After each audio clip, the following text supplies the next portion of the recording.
You're listening to another episode of Submission Radio. It's May 31st. I'm Dennis Shkradov here with Kasper Rosolowski. Another big episode here for Submission Radio, continuing the streak of champions episode to episode, Cass.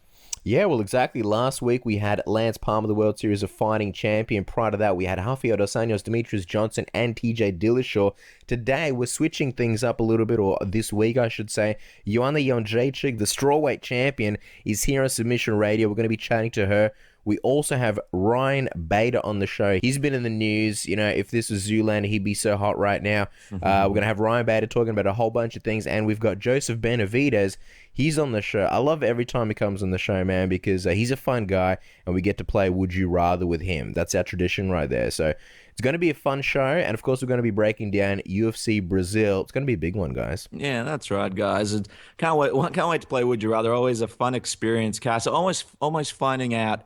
I've known you for many, many years, over a decade, but I always enjoy finding out your opinions on who would you rather, and we don't always get to go through all the scenarios when we're off the show, so good to go through some of them here with Joseph today. And guys, if you haven't followed us on Twitter at SubmissionAUS, check us out, give us a follow. We love to engage with all the listeners, the Facebook page as well, and youtube.com/SubmissionRadioAU. We've got a new technique out. Sneaky dast choke. I, as a white belt grappler, love doing sneaky things. I love doing things with cool names and cool submissions. This is very, very cool. You basically escape side control, I believe, into a dast choke, and I've been practicing it on my floor with a big teddy bear. So so I'll be ready for my next session and choking all the bitches out. So it's going to be awesome, man. I love this technique. So, guys, make sure you pop on there. We've got a whole bunch of techniques, a lot of MMA techniques that link back to the fights that are happening in the UFC. Some great Chris Weidman takedown variations by MMA submission radio coach here at Submission Radio, Sean Davies, who's got a big fight coming up at Hex. We'll have to get him on a few weeks before that, and a lot of other techniques that just really, really blow my brain, and they're all up on the channel for you guys. Yeah, man. Any fool can get out of side control, but can he get out of side control and put on a sneaky dast choke? And any fool can put on a dast choke, but is it a sneaky one? So definitely check out the technique of the week. Like Dennis pretty much said, in a fantastic plug, the YouTube channel is pretty much where all the action happens. Do yourself a favor, subscribe. We've got a lot of new content coming very soon that we are working hard on to make you guys happy and so that you'll enjoy plenty of classic interviews. Just random thought occurs, Bellator 138, I'm pretty sure that's coming up. Ken Shamrock has been in the news. He's got a movie out. Well, we've got an interview with Ken Shamrock. It's at least a few weeks old, but definitely check it out. A lot of interesting things said by Ken, and heaps of other interviews. Guys, I'm not going to waste any more time. Let's get into the show. We've got our first guest on the line. He's ready to speak to us. Dennis, you are doing the introduction. Our next guest was supposed to fight Daniel Cormier June 6th at UFC Fight Night 68. However, with DC pulling out and filling in for John Jones to win the vacant light heavyweight title, he was left in limbo. He is an Ultimate Fighter winner and is not opposed to possibly changing his nickname to Master from Darth if the situation was right for it. Ladies and gentlemen, Ryan Bader is back on Submission Radio. Ryan, welcome to the show. It's quite an intro. Appreciate that. Thank you. It's hopefully it's our best of 2015 now. Welcome back to the show. Let's kick off the interview the right way, Ryan. You had a meeting with Sean Payton, head coach of the New Orleans Saints, over a month ago. Any room for you on the team? And since you and Daniel Cormier were both in the meeting, did he mention who would be a better Saint if you had to choose one to jump on the field for a game? Well, back in high school, I played a little football. Was Nevada Defensive Player of the Year. So, I think I'd get that shot over DC. Hopefully, since he got that title shot at least. I go in there, play a little linebacker or something for sure. Yeah, that's it. Imagine if he stole that shot away from you as well, Ryan. That would be rough. Now, man. Let's pick up where we left off from our last chat when you were last on the show. You were preparing to fight with DC when suddenly John Jones does the hit and run and you saw John Jones was out. You instantly started campaigning for a title shot. Let me ask you, did you get any indication from the UFC that you might have actually gotten the opportunity, or did you know straight away it was going to be a long shot? Yeah, no, I just didn't hear back from him on that one with Anthony Johnson. So, but at the same time, I kind of, was thinking, hey, maybe all of a sudden they just call and say, hey, you got it, are you ready? And then we jump in. Obviously, that didn't happen. Cormier ended up getting that shot, and then became the champ. And awesome for him. He made the best of that opportunity. But I thought it should have been me in there. And Cormier and I were supposed to fight already in June, so. It was what it was. I'm not going to cry over it, but let's just make this fight what already was supposed to happen. Let's just make this fight with DC and I and settle it once and for all. Sure. And we know that we briefly spoke about John's issue last time. I think at the time it was just sort of unraveling. The hit and run obviously was a big deal, though, not only for John, but the UFC's light heavyweight division. What were your thoughts when you heard about this hit and run? Yeah, so I got kind of a call in that morning, and for my manager saying there's rumors around, and then I got, I was kind of campaigning to get that fight with Anthony Johnson.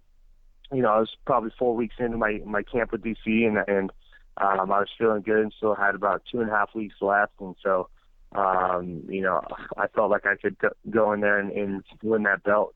And as it plays out, John Jones gets stripped and all that kind of stuff. And so, I think he'll be out for a little while. I do think he's going to come back at some point. He's going to have to go through these, the legal process here and figure out, what's going on with that. That's going to take a while. Then he might have some civil suits on him and all that kind of stuff from the person that he hit. So he's going to have to deal with that for a while. And definitely shook up the 205-pound division too. He was such a dominant champ. And, and he beat a lot of tough guys all in a row, all the title defenses. And so it really opened this up. And then as you saw, DC got that fight, took it, went out there and beat Anthony Johnson, and now he holds the belt. And now I'm next in line. And just on a side note, a lot of the casual MMA fans we speak to, you mentioned John Jones, and they all say, oh, look, he's not going to jail, and rich people don't go to jail. We've seen, obviously, with Floyd Mayweather and Mike Tyson that, every now and then rich people do go to jail. What do you think? Do you think that John Jones would actually serve time? I have no idea. I know he's been kind of in trouble before, so he might have a couple priors, and, if he was just a hit and run, and he left the scene, all that kind of stuff, he probably wouldn't have gotten too much, maybe slap on the wrist or something. But since he injured somebody, let alone a pregnant woman, that bumped it up to a felony. And so, I don't see him serving time. I think they'll do their little process and go through that, and he might get, some probation and whatnot. But, that still takes a little while to play out. But, I don't see him serving any jail time, but you never know. You never know what, judge you're going to get, anything like that. So that's the kind of thing you just really just wait and see. Wait and see what happened with the victim, and, if they kind of settle out of court and all that kind of stuff too. Yeah, Ryan Bader's like, yeah, I'm not sure what's going to happen. And then all of a sudden he goes into detail. You should be a lawyer, man. You have the skills. I mean, next season of Suits, I know it's not coming out yet. I think Ryan Bader needs to be on the show. Now, let's jump over to UFC 187. Obviously, you were in attendance. Now, I'm just wondering, Ryan, did the UFC intend for you to be there to potentially build up a fight between you and Daniel Cormier? Were you just there by coincidence? No, I was actually there. Friday night I had a sponsor dinner, so I went up there, and then we were just going to go to the fight. The UFC did provide me with the 2 tickets, and I bought my sister and brother-in-law, and then I brought my wife. So it was just kind of, I have to do a dinner here, and they're paying me to come to this dinner, and then Saturday we can just have some fun and then go to the fights and whatnot, and so for me, went to the fights, and then I was meeting my manager. He was at the press conference, so I was going there to meet him and a couple friends, and we were going to go have some beers afterwards, and went in there. And I wanted to see, to be honest, I wanted to see what was going to go on. I didn't know if Dana White was going to be in there talking about the next, who gets the next title at 205-pound division and whatnot. So I went in there, and then, I was just hanging out with my brother-in-law at the time then, and then, I think DC found me or saw me, and we kind of locked eyes or something. And he started calling me disrespectful, and I was tweeting him before his big title fight, and was so disrespectful and all that. He had a mic, he was standing on the podium. I didn't have a mic or anything. All I had to do was try to yell over everybody, and he's talking over me. And so something came over me. I was frustrated. I literally wanted to go up there and slap him, because I'm sick of all his talk and whatnot, and for him to say I was disrespectful, and not letting him concentrate on his title fight. He was there during that week on that Monday or Tuesday before he was going to fight Anthony Johnson, going out there and putting out an article that said that, I haven't fought anybody in the light heavyweight division to deserve that title shot with Anthony Johnson. And so that kind of pissed me off because I'm thinking, like, who the hell have you beat in 205-pound division?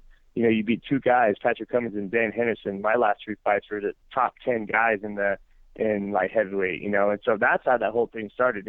He was thinking about me or something during that week to come out with that interview. And so I just tweeted him back, and that kind of started that, the next couple tweets from there, so that's how that whole thing started. And he said I was being disrespectful. I was at the press conference, and he looked at me, and then he started that again. So how am I being disrespectful from, just stepping up to him? I'm not going to sit there and let him yell at me and say that I'm the easiest fight and all that kind of stuff. So, all those little arguments are all flawed. So I don't know if he's insecure with his title or whatnot, that he's thinking about me before the fight and after, and calling out John Jones also. So who knows? I'll just chalk it up to his insecurities. Yeah, I love how this story started off with, I was just going to attend the fights. It's just going to be a little bit of fun. And then it escalated so quickly. I guess my question would be, when you're walking up, when you go into the stage, storming the stage, what was going through your mind? And, did you know what you were going to do? What were your plans? What was going through your mind? Were you going there to hit him? Or, if the security didn't stop you, what was going to happen? In my mind, when I was walking up there, I was like, I want to get my hands on him somehow, but walking up there, obviously the security guards and everything come up and kind of got my way and grabbed me, and then you start thinking, like, I'm not going to make a fool of myself and tip over the table or try to hit him or slap him or something. Going through my mind when I was walking up there, I wanted to slap him, but we're professionals and he's actually been through that stuff before, and I don't want to make a fool of myself and get into that kind of conversation. So I just kind of backed off at the end there. But when he was yelling over me and, he had the mic, nobody could hear me at all. So I decided to walk up there, and in my mind at the time, that was the right thing to do. But, it's just, I've been thinking about that guy for a long time now. I was supposed to fight him, one other time. And then I was supposed to fight him after Phil Davis was supposed to fight him in June, and we had plenty of time. We had lots of time to prepare for that fight, think about him, watch tape.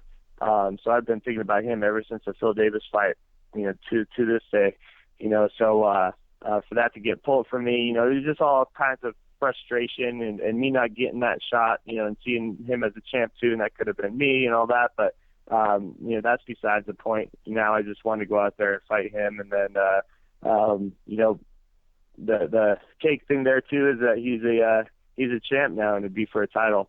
Yeah, for sure. And, you say it's besides the point, Ryan, but I don't think it is. I mean, you're only 31, but you've already fought the who's who in the UFC. You've won the Ultimate Fighter. You had 16 fights in the UFC. I mean, do you feel that DC is giving you the respect that you deserve? I mean, while DC has been dominant, he's only fought a few times in your division and in the UFC so far. I mean, you just spoke about it a little bit, but tell us a bit more. Does it frustrate you at all that your accomplishments and what you've done always seem to go under the radar for some reason, while DC's been in the spotlight pretty much early on from his Strikeforce days? Yeah, it's a kind of a respect thing there too. Him coming out and saying that I'm the easiest fight in the 205-pound division and all that kind of BS. That's his MO. If that's what he thinks, then let's make this fight and let's do it. If you think I'm the easiest fight, he's sorely mistaken, but that's been his thing the whole time. He drops down to 205 pounds, and he fights Patrick Cummins and Dan Henderson, and then gets a title shot. He gets his butt whooped, and then gets gifted another title shot, and finally wins the belt. That's pretty much the easiest path that I've ever heard or ever seen anybody getting that belt, the UFC belt. So for him to say that, then by his logic, then let's do it. But I know that I can go out there. I know I can beat him. And, I haven't got the respect, especially from him, So that's why I want to go out there. That's why I want to fight him. That's why I want to prove to him and everybody else that not only do I belong in the same octagon with them, I'm going to beat him, and I deserve to have that belt around my waist. Well, yeah, well, I mean, that's a really good point. And you've mentioned that you were scheduled to fight Daniel almost 2 or 3 times now. Each time the fight falls apart. I mean, what do you think? Do you think he might be almost ducking you, not wanting to fight you? You know, that's the thing with the whole Dan Henderson. When he fought Dan Henderson, he picked Dan Henderson to fight. You know, we stepped up, and it was a short notice thing too. And then all of a sudden they're like, oh no, he wants to fight Dan Henderson. You know, and so now again, you know, I can't fault him for this one. I would have done the same thing as if anybody else would have opted to go in there and for that title shot. You know, I get that, and that's fine. You know, but now's the time. It's for a title now. I'm the next in line, and I need to be it. Let's talk about DC's performance against Rumble. You know, DC beat Anthony Rumble Johnson. He choked him out. What did you think of his performance? You know, I thought it was a gritty performance. He went out there and took a couple good shots from Anthony Johnson, and then did what he does best. You know, DC's not great at really one thing. You know, he's good at going out there. He was making Anthony Johnson carry his weight. He's making him, every time Anthony got up, he was making him, you know, tired and dragging on him, and eventually to the point where, you know, he could sink in a choke, you know, and, you know, that's probably, if there's a weak point in Anthony Johnson's game, it's that, you know, otherwise he's a beast. You know, you saw him come out there to throw heavy shots and you know, put DC on his ass and make him do a 360 on the ground, you know, and he hits hard. But, you know, it was a good game plan. That's, you know, I tweeted out before. That's how I thought that fight was going to go. I thought, you know, DC was going to grind him down a little bit and eventually, you know, put him away. You know, and so I can't fault him for that. He went out there and executed a game plan against that guy that's been rolling through people in the first round, you know. And so if I was to fight AJ, that would be the same deal. Yeah, well, you know, Anthony Johnson seemed to load up on his punches early and swing for the fences. You know, is anything that you took away from his performance and learned from and how to fight DC from this fight? Yeah, well, the thing about DC is he's going to get hit. You know, when you're in a fight with him, he takes punches, he walks forward, he tries to get, you know, in the clinch there, whether he's throwing uppercuts and right hands or he's trying to, you know, get in that over-under clinch and take you down. So he definitely gets hit. You know, my last opponent was such a hard time tracking him down and not getting hit, you know, Phil Davis, you know, that it's going to be refreshing to be able to put your hands on your opponent. And so, you know, like I said, he's not really great at one thing. He's not great at striking. He's a great wrestler, but, you know, he's not great at going in there and securing those takedowns, running through you or anything like that. If he gets in his comfortable positions, then he's going to take you down, you know, but, definitely my background and my wrestling background and all that, I know what he's doing. I know I can stay out of those. You know, I can put hands on them. You know, I get my own takedowns. You know, I just feel I match up really well with him.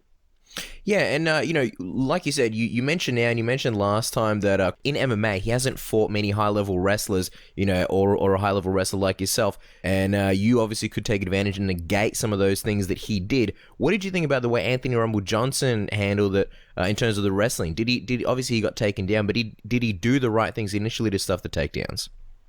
Yeah, that first round he was looking pretty good, you know, and he was very hard to take down, and he was making. You know, it was great about what he was doing. He was making Cormier pay when he was in there and not really fully committing to those shots and in those, you know, not so great positions. You know, Anthony Johnson was definitely making DC pay there. But, you know, DC is great, like I said, at making you carry in his weight, and he's got that body where, you know, he can do that. And so by the time, you know, second round was coming to an end there, you know, Anthony Johnson was tired. He's tired of trying to get up, trying to keep DC off him. You know, make no mistake, DC's on top of you. It's not a place you want to be, you know. And so Anthony Johnson was doing really well until, you know, that kind of very end where he started gassing out a little bit. Yeah, for sure. Now, there's a bit of a thought process going on with fans. You know, even though Jon Jones is gone, people are still considering him the real light heavyweight champion as opposed to Daniel Cormier. A lot of people are. What's your point of view on the matter? Do you think that it lessens the worth of the belt, considering that Jones was never beaten for it? And also, that he beat DC in his last fight? Yeah, I kind of do. I have two thought processes on this whole situation. The first is, everybody in the 205-pound division, we didn't get together and cast John Jones out because he was dominating or anything like that. He put himself in this position, and so we're just making the best of what we have. What else can we do? We can't sign a petition and say, hey, we want John Jones back, because this belt doesn't feel right. So we just carry on, business as usual, and our main goals is to fight those fights in front of us, win those fights, and ultimate goal is to have that belt around your waist. So we're doing what we, want and have striving to do since, we were wrestling as little kids and whatnot. On the other side of that, it does feel like a consolation prize. And same deal, if I go in there and beat DC and I have that belt, I still know there's somebody out there that never really lost the belt. It was kind of taken from him. And so, until John Jones comes back and, that belt holder, fights him and beats him, then I would say you're the real champ. But, this belt definitely would make you feel like it's a consolation prize for sure. If I had it, if DC's has it, or anybody really in the division. Appreciate the honesty. Now, DC was on the MMA Hour just this past episode, and he said, I think after I beat Ryan Bader, he should have to get beat up by Anthony Johnson for being so disrespectful to Anthony Johnson, because he was acting as if I beat Anthony before we even fought. What do you think about those comments? Yeah, I think they're a bunch of BS. I never was disrespectful to Anthony Johnson at all. Like going back to what I was saying before the fight, DC is the one that came out there and did that interview and saying I haven't beat anybody. I was just responding to that interview, and that's it. I sent out a tweet before the fight, who I thought was going to win, and that was it. I thought DC was going to go out there, it was going to be a tough couple first rounds, and then DC would take control, and that's what happened. And so I was no way at all disrespecting Anthony Johnson. I was just going at Cormier after that interview, and that's what he's saying. I was disrespectful to DC also. It's ridiculous. What do you think he's so... I mean, sometimes he sounds like he wants to fight you, but in these kinds of comments, it sounds like he's trying to divert it all to you versus Anthony Johnson. What do you think he's so determined on sort of not getting this fight together? I think he talks so much that he gets everything. It's a tangled web. He doesn't remember what he said in the last interview, and he can't shut his mouth. So everything, he just keeps spewing out crap, and then, when you call him on something, it's a whole nother story. So he wants to fight me. He wants to shut my mouth. He wants this, and then he thinks I should fight him, and then he wants to fight John Jones. But John Jones is going to be gone for a while, so he'll fight me again. So who knows? I have no clue what he's doing. Now, we read that you were on the Three Amigos podcast recently and mentioned that you and mutual friends have noticed that Daniel Cormier has changed. Can you elaborate a bit on that? Is there a side of DC that fans haven't seen that doesn't show whilst, in a public persona? Yeah, no, I mean, not really. I don't like to throw anybody under the bus. They're just randomly people come up and just say his whole demeanor, and he's not the guy he used to be, and and not even fighters or anything, just people, your regular Joe, kickboxing, cardio kickboxing, people that go to the gym, and so that's what I was just saying. Just that whole deal, like, we come from a wrestling background where we never got any accolades. You go out there, win nationals, or become an All-American, you get a hug from your mom and handshake from your dad, and that's it. And that's what we're used to. And you go through your life humbly, and you go into this whole MMA deal, and so people want your autograph, and you're like, holy crap, what do people want my autograph? And you respect the fans and just respect yourself and the sport itself. That's what people love about MMA. They love that there's no real divas, and we're all accessible, and they can come up and shake your hand and take a picture. And 99% of the fighters are like that. I just don't want to see Cormier or any other fighters start taking that diva route. And so like you saw right when he came to the press conference, he goes, address me as champ. And he could be kind of joking around here and there, but I've been around him, and I can just see that piling on, and pretty soon he's going to be a full-blown diva. Yeah, for sure. And I'm just going to digress for 1 second. You mentioned about hugs from your mum. It just reminded me of something, Ryan. UFC 110. Me and Casper were in Sydney. We were lining up to go into the weigh-ins. This is before we obviously became broadcasters and joined SB Nation. And we had a lovely lady in front of us, older lady. We got talking to her. It was a bit weird that she was there in front of us. Got talking to her, and we were like, who are you there to go watch? It was early in the morning, and she said, I'm here to watch Ryan Bader. Turns out it was your grandmother lining up in front of us at the weigh-in line. So we're hanging out with your grandmother, talking MMA for like half an hour. How about that? That's great. Yeah, she could. They flew all the way down to Australia. I've always had a supportive family. They used to come and watch me. My parents, my grandparents, when I was wrestling in California. And then they came all the way down to Australia. And when I first started fighting, I got out of wrestling and I was kind of fighting. My grandma called me and she's like, "What are you doing now? Why would you want to do that? Blah blah blah. Mess up your face. Why you want to hurt people and you can get hurt." And then fast forward 2 years later, she's calling me and she's like, "Oh, have you seen that fight last night? That was awesome." I'm like, "What fight are you talking about?" Little did I know she's watching like the old replays of UFC and all that, and she was taking pictures with Rampage down there in Australia and everything. It's funny. They're full blown fans now, and that's how we're seeing the sport, progress. You're seeing different demographics, started enjoying it, and it's crazy the people that come up. You would not think that they would even remotely be, MMA fans, and they know you and they know who fought last week and all that. It's definitely a cool thing to see. Yeah, no, and your grandma's super cool. I was just surprised that the UFC made a line up early in the morning to go see you at the weigh-ins. I thought they'd just lead her in. But anyway, let's get back to this. This title shot with Daniel Cormier. Tell us, has the UFC or Dana White given you any indication since the post-fight press conference as to whether you'll be the next to fight Daniel Cormier? Have you gotten a call from Dana White, any texts, emails to your manager? Have they given you guys any kind of communication to say that we might be going with Ryan Bader next? Not yet. We've heard some rumblings here and there, and they all sound good, but we haven't got an official word. And, so for me, I'm acting and training like, I have it, and DC is my opponent. If you look right now, like what's going on in this division, it's only me right now. Everybody else is coming off losses. I went over this with you guys the last fight. I'm ranked third right now. Only people ahead of me are Anthony Johnson, Gustafsson, who's hurt and just came off a KO loss to Anthony Johnson. And then you have the champ, Daniel Cormier. And we were supposed to fight already. 4 wins in a row. Let's finally do this. Let's make this third time a charm. Well, obviously you want the fight. A lot of other people want the fight as well. Have you been doing anything behind the scenes? A lot of guys like to blow up Dana White's phone. Have you been campaigning for that shot? Have you been trying to call him and email him and message him all day long to see if you can, get a bite? Yeah, we have we're trying to talk to the UFC and really just figure out what's going on.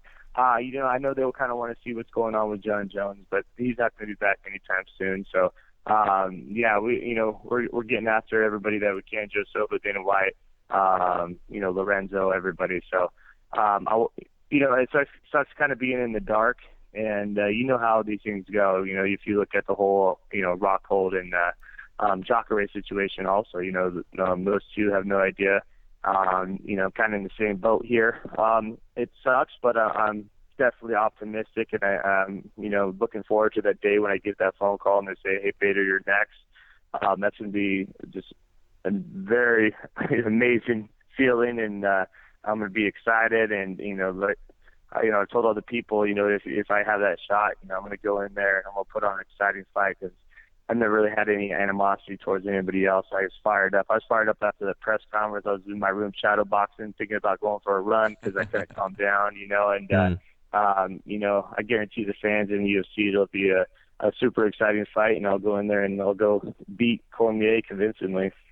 And just before we ask you to sort of break down the fight a little bit, I'm curious, after the whole security came in and sort of, I guess, separated you and DC, what happened after that? Like, were you laid out or did you sit back down? What happened? Where'd you go?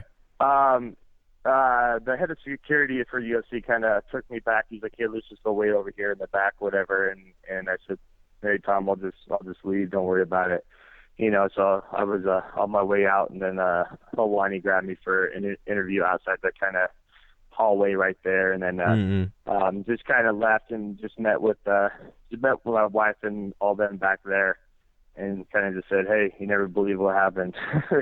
Yeah, of course. And hopefully they didn't stop you from having those little hamburger privileges. I know they got the delicious food in the back there, so hopefully you got your hands on some of that. I did. I didn't even get my hands on some of that. The little hamburgers. That's the real crime of the day. This is what the headlines should be about. Ryan Bader misses out on delicious little hamburgers. Just wondering, you mentioned you got kicked out.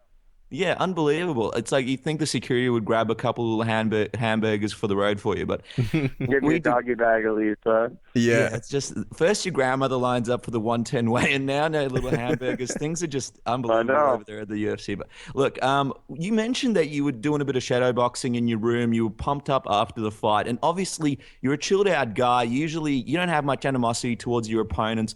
Do you think at all this could be a negative for you, where you go into the octagon and you fight with your emotions? Do you think this might actually detract from your performance in the octagon?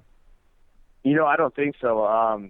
It just gave me more of I can't really, just more of a kind of a positive emotion, kind of like I'm fired up. I want to go in there and just let it loose. And I just feel like I still haven't fought to my potential, and I want to let that out, and maybe this is what needs to happen to let that out. Mentally, I feel amazing. I feel like I want to go out there and make a statement. Where in my past fights, I've never had an animosity towards my opponents, and you're going out there thinking about it more as like a chess game, and you need to do this and this and this.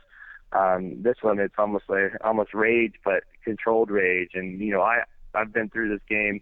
Been through so many fights and training that I know how to control that, and I wouldn't let that be a negative thing at all. Yeah, controlled rage. You like the sound of that. Now, let's get a quick breakdown from you. Let's talk about the matchup. Before you were on the show and you said that you wanted to knock him out, how would you see the fight go now if you get your chance to get your hands on him? Yeah, I just need to be mobile. I need to use more footwork, and like I said, you can hit him. He stands in front of you. He kind of has an upright stance. It's a very, very narrow stance, and you definitely put your hands on him. And I believe that's what I'm going to do, and I'm going to mix up my wrestling. He's never really been threatened with takedowns besides John Jones a few times in that fight, So he's got another little thing to worry about. It's always everybody else is worried about his takedowns, So he can't just stand there and give up his legs and keep in that stance. He's got to change things up a little bit. So I just feel I have, I can threaten him more than other people can. On the mat, get him down with my takedowns, and then put some power on him because I know he can get hit. Absolutely. No, I mean, that's a great analysis, and we're excited for the fight to happen. Now, Ryan, to wrap up the interview, we're going to do what's known as a submission radio tap-out round. You've done one before. You've survived one before. We've got another one all set for you. It's a bunch of fun. If you don't remember, it's the first thing that comes to your mind when we throw some fun questions at you, okay? Okay. Yep. All right. So the first one, what was the scoop that Luke Rockhold gave you when he came down to Power MMA a few months ago to visit you? He gave me all of his training, his what I should be working on. He gave me his diet, how he can't stay on his diet. You get him in the fourth round and he'll break, all that kind of good stuff. Any dating site advice? I mean, any dating show advice? Because he was on that dating show. Millionaire Matchmaker. Yeah, he told me to not ask if the girl spits or swallows. I love how that's the first thing that everybody goes to. Off, so. All right, what's the Ryan Bader movie of the year so far? Movie of the year? Man, I have 3 kids. There's no way I've been to a movie in the last 2 to 3 years. I can't remember the last one. Now, speaking of movies, Ryan, this whole Darth Vader nickname, is this just a gimmick or are you a legit Star Wars fanatic? People get pissed at me because I have Darth as my nickname, but I obviously didn't choose that. People come up to me all the time and ask me about Star Wars questions. I have no clue. Obviously it rhymes with my name is given to me back in in college, and like I said, it's better than Master Vader, and so I took the first one they were giving to me that wasn't Master. Is it really better though? Is it, Ryan? I don't know. Now, back when I was 23 years old and I cared about my image going forward and all that. Yeah, but now I really don't care. So Master would probably be better. They say change is as good as holidays, so think about that one. Now, do you guys ever do your best Mad Max impressions when you ride around in your sand buggies? A little bit. It gets hairy sometimes, and I was at the sand dunes with my wife, actually, and I had a new two-seater Razor, and all of a sudden, my Razor was wasn't performing like it should, and I had no brakes all of a sudden, and we went over this jump, and it stopped, and all of a sudden we were engulfed in flames, and my wife was screaming, couldn't get out of her harness. I had to get her out of her harness. I got out. We ran 50 feet away, and the thing was a fireball. The gas tank went up, and what was left was just the frame of it. This was in March, this last March. It was a scary little deal. Something happened where we were running hot, and it started to fire in the plastic, and then it just went up in flames, and we didn't know. We were on fire for about half a mile.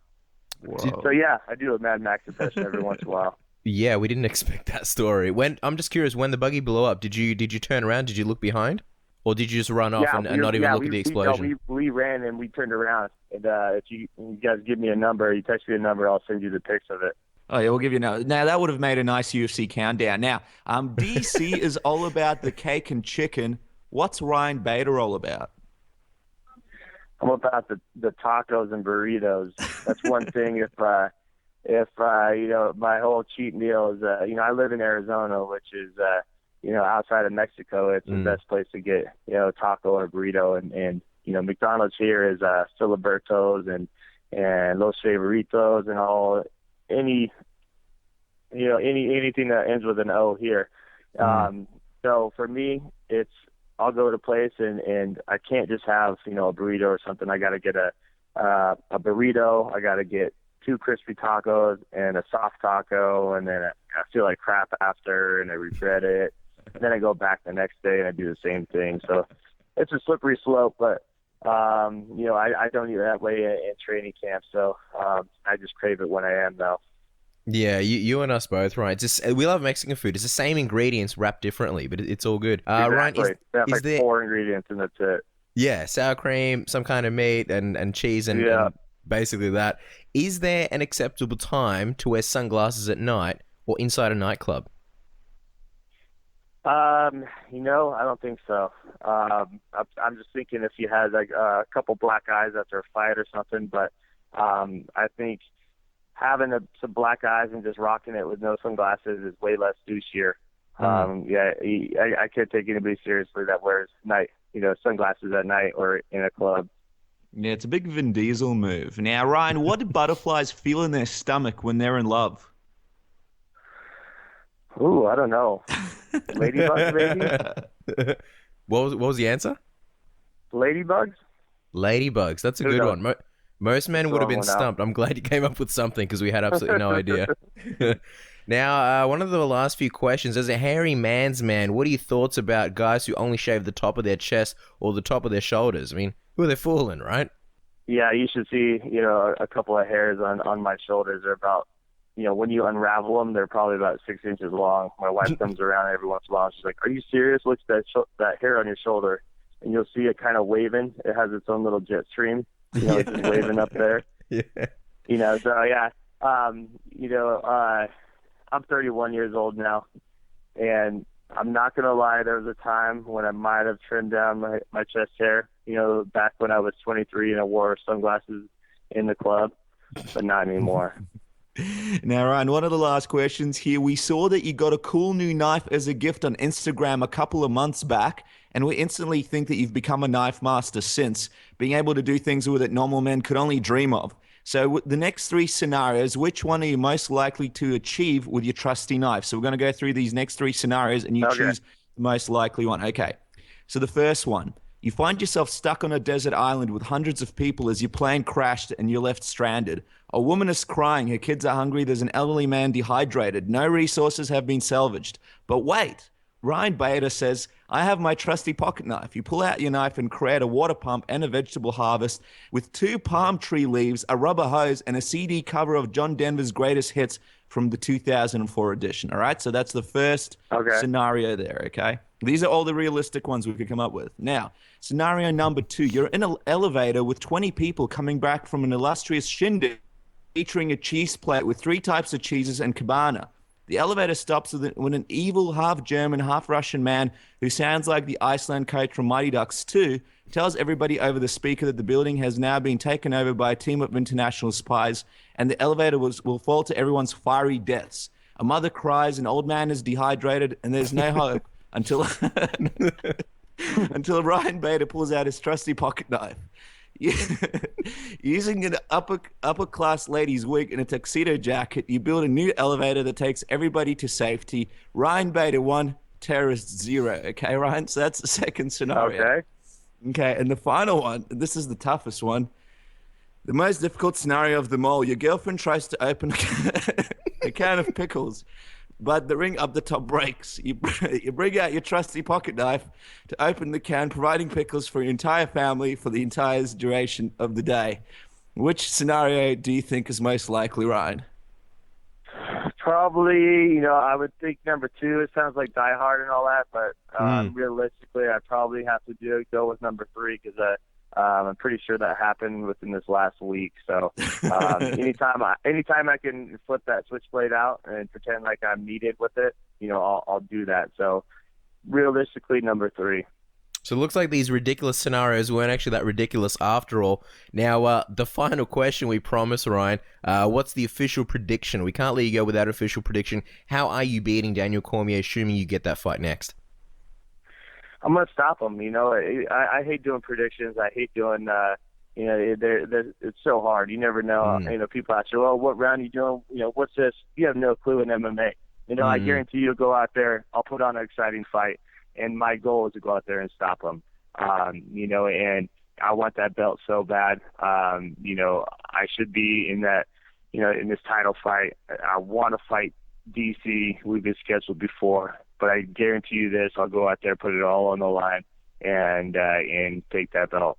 Well, there you go, guys. Follow Darth Bader on Twitter at Ryan Bader. Ryan, best of luck, and hopefully we get to see you fight DC soon. Thank you very much for taking some time out and being on Submission Radio, man. Always fun, guys. Appreciate it. Hi, this is Stephan Bonner, and you're listening to Submission Radio. All right, guys, our next guest is coming off an impressive win over John Moraga at UFC 187. He is the former UFC flyweight title challenger and has a plethora of nicknames such as Joby-Wan Kenobi and the Jiu-Jitsu practitioner. Joseph Benavidez, welcome back to Submission Radio. How are you? Great, man. Always a pleasure to be on. Thanks for having me. Hey, we love you having back on the show. First of all, congratulations on your big win over John Moraga at UFC 187. Tell us, how did Joseph Benavidez celebrate afterwards?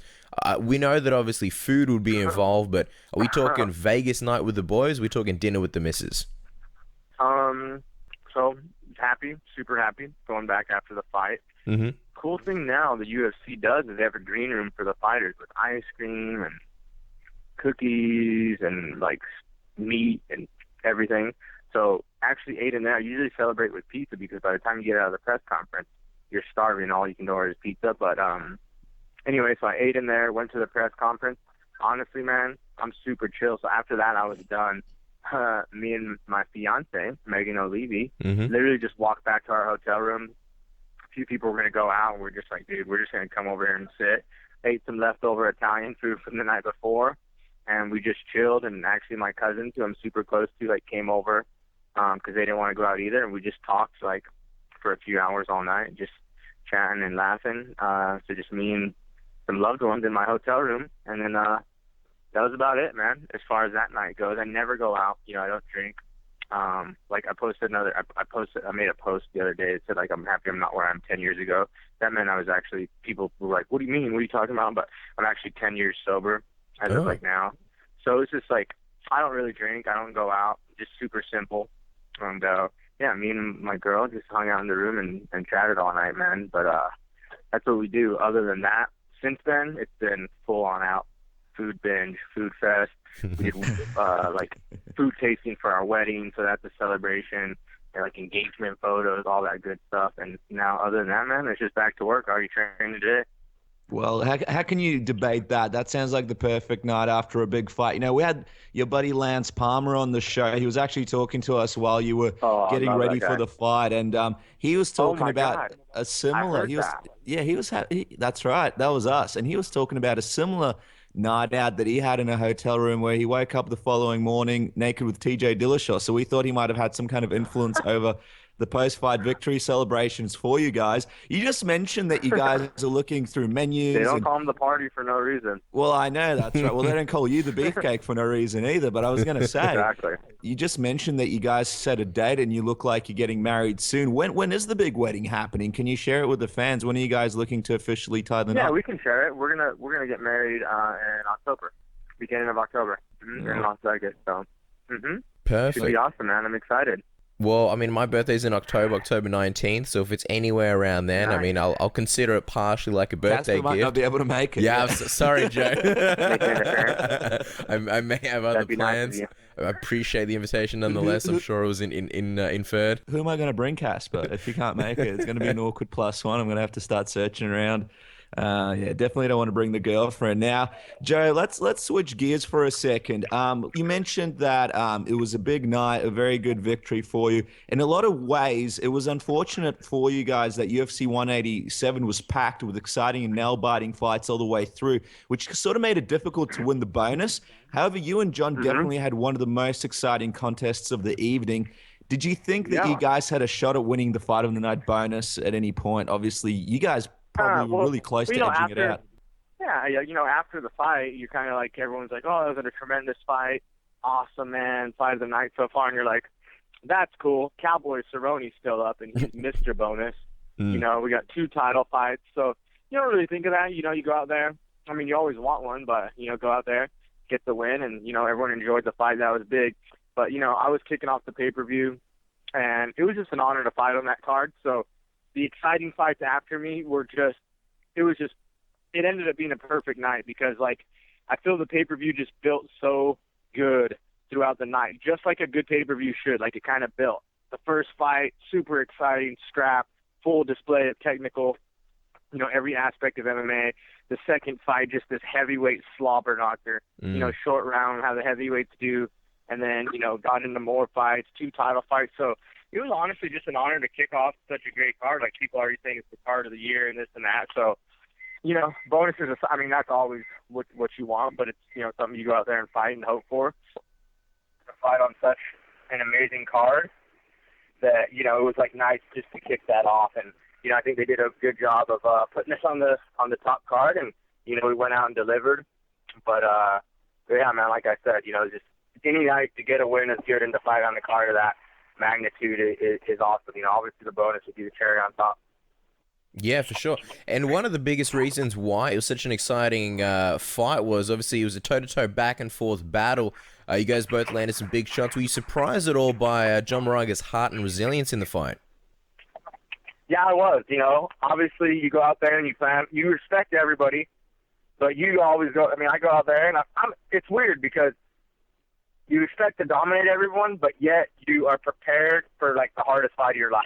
Anyway, that's how I look at it. I'm like, all right, I'm ready to dominate this guy, but I'm also ready for the hardest 15 minutes of my life.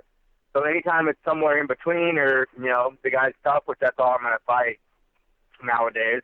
It's nice, man. It's a great challenge, and Moraga was amazing. He was incredibly resilient. I know I caught him with a big shot in the first round. And put him down, and he could have folded there, but he kept his composure. And the best way I can describe it is he really fought like a veteran. I know he had somewhat experience. He's older than me, but he fought really smart on the ground, on the feet. Distance and timing is something I say you really can't teach, and he had that down. So I had a lot of respect for him going into the fight, and just even more now, going into competing with him for the 15-minute fight like we did. Yeah, for sure, and it was a great fight. Just wondering, what was your game plan going into that one, Joe? Because obviously it ended up being a classic, instant classic, but in your mind, did you have a different game plan going into that fight? I don't really come with a ton of game plan kind of stuff. As far as I'm going to get him against the cage, I just I knew I would kind of be the faster person on the feet, but I knew he was more of like a counter striker with power, and he did good. I felt still I was maybe a little more active, but he, had his good timing and his counter shots. And just looking at his fights through time, how he's lost was getting taken down and grinded out, and that just happens to be a strong suit of mine. And I knew if I could do that, I saw him, he would come back tired on the feet if he did, get into a rest in exchange. So it was nice for me, man, to grind the guy out. I feel I've never done that, but also on the feet. Like, it was a full aspect of MMA, and, that's what I like to go out and do, is kind of mix everything up. I feel when I got in the UFC, I was known for a submission guy, and people stopped kind of worrying about my ground game. So it's been nice to show it, the last few fights. But yeah, as far as the game plan, it went pretty well how it went, other than him, just being even more skilled than I thought he would be. Yeah, it's interesting that you're talking about grinding out the fight. When we broke the card down and the fight down, we definitely attributed, your wrestling and your grinding in that fight to obviously getting the win. Just wondering, speaking of the whole striking, how has training been going without Duane Ludwig? Obviously, everybody's striking sort of went up to the next level when he was around. Do you feel that your striking is improving as much as when Duane was coaching you? It's just different aspects that you're going to concentrate on. Obviously, Duane, he's an amazing. He's a kickboxing expert, staying Muay Thai specialist. And I'm still working with Duane. I've had 6 months since my last fight, and I've made multiple trips to Colorado to train with him. So, I feel I'm not losing anything that I worked with Duane, because, like, the stuff that I've worked, I continue to work, and I've gone with him back and forth a few times. But I'm continuing to improve in, like, other aspects of stand-up. As far as I got a boxing coach, Joey Rodriguez, who's in my corner, and that's the first straight boxing coach I've had in a while. Moraga is a great boxer as well, so I didn't get to display it as much, but I feel I'm improving in that aspect as well. So it's really not about changing a style, but it's more about adding on to some stuff and getting an open mind, and making really the best of the situation we have, but continuing my relationship with Duane, because I've made it no secret that I think he is the best stand-up, coach in the world. And so I think that there's no reason for me not to work with him. We have a good relationship. So I'd be doing a disservice of not using, someone like that, that I have a good relationship with. So, yeah, no, for sure. Like I said, just continuing to improve in other aspects. Yeah, for sure. We had Lance obviously on last week, and he mentioned that it's a different experience having Martin Kampmann there. Martin's at a different point in his coaching career that Duane was in. Obviously, Martin's still trying to pick up a lot of things that you need to do to be a great coach. Just wondering, working with Martin, are you able to learn anything new? Are you guys able to sort of add things to your game, or is it still a process where he's picking up skills, and it's a process where he'll get up to the level where Duane was when he left? Yeah, I mean, it's a process, it's his really first, head coaching job. So, he's learning. The thing with Martin is he is a skilled fighter, and, he has the knowledge, it's just as far as like getting it across and, taking the coaching aspect of it. So, Martin runs practices and, has a great, what surprised me about him is his knowledge and stuff on the ground, really good with positions and technique on the ground. But, even when Martin's career, everyone looked at him as a really technical fighter. So, it's just a matter of him getting, the techniques across, to the team. But, like Lance said, and kind of like everyone says, like, it's his first coaching job. So he's really just getting used to it, and coaching the best team in the world. There's not a ton of stuff that, you're going to teach, all the best fighters in the world. Yeah, sure. Now, Joe, John Dodson fought right before you. Just wondering, did you at all get a chance to watch his fight with Zach Makovsky, and what did you think of Dodson's performance? I was warming up during the fight live, but I did watch it after, just because, that's my weight class. Those are two of the best guys in it, and a lot of people were talking about it. I watched it. I thought it was a really close contest between two, world-class skilled fighters. Like, the skill, obviously, what everyone says, the pace and everything was kind of slow and everything as far as their division, but the skill level was very high in that fight as far as the technical aspects of it. And, people just got to realize these are two of the best guys in the world going at it, who have trained with each other, before and kind of know each other. So Makovsky's a good fighter, and he fought a really good fight, and I think people have just come to expect Dawson to kind of just clobber everyone and knock them out, but he was fighting a really skilled guy in Makovsky, gave him an excellent fight. So it was a skilled contest, but, I wasn't surprised nor disappointed or anything. I watched it with, full attention and, enjoyed the technical, aspect of it. Yeah, no, that's a great analysis there, because people were really critical about Dodson. A lot of them saying he looked a lot slower, didn't look like himself. And obviously he's come back from another ACL injury. Just wondering. That's another thing, Yeah, well, what do you think? Do you think he still has what it takes to go out there and look like the John Dodson of old and, give Demetrius Johnson a run for his money? Yeah, I'm sure he does. That's another thing. On top of fighting a great fighter like Makovsky, he is coming off a year layoff, off an injury. That's not easy for anyone to come back from, and he still went out there and, beat a world-class guy. So, only time will tell, I don't really know. I've never been through an injury, and I don't know Dodson personally and, his characteristics and everything. So, and his work ethic and everything, but I'm sure he works hard to get where he is. So, he'll work to get to where he was before the injury. Let me ask you something, Joe. During the post-fight presser, you were asked if you were a John Dodson fan, and you said not quite yet. Any particular reason why you're not yet a Dodson fan? And what would I'm curious, because I feel like there was no follow-up. What would Dodson have to do to make you a fan? That's a tough. I'm not a fan of Dodson. He's an all right guy. I'll talk to him, but I don't look at Dodson and be like, oh, like that guy's cool, and I want to see his fights. And he asked me up there. And it's just funny. It's like we're setting up that fight potentially to happen at some point. Now I'm going to be like, oh, I'm a fan of this guy, Like if someone else would have asked it, it might have been, I could have maybe gave a different answer. But the fact that he kind of not had the nerve but put me on the spot to answer, is he deserved an answer like that. You know what I mean?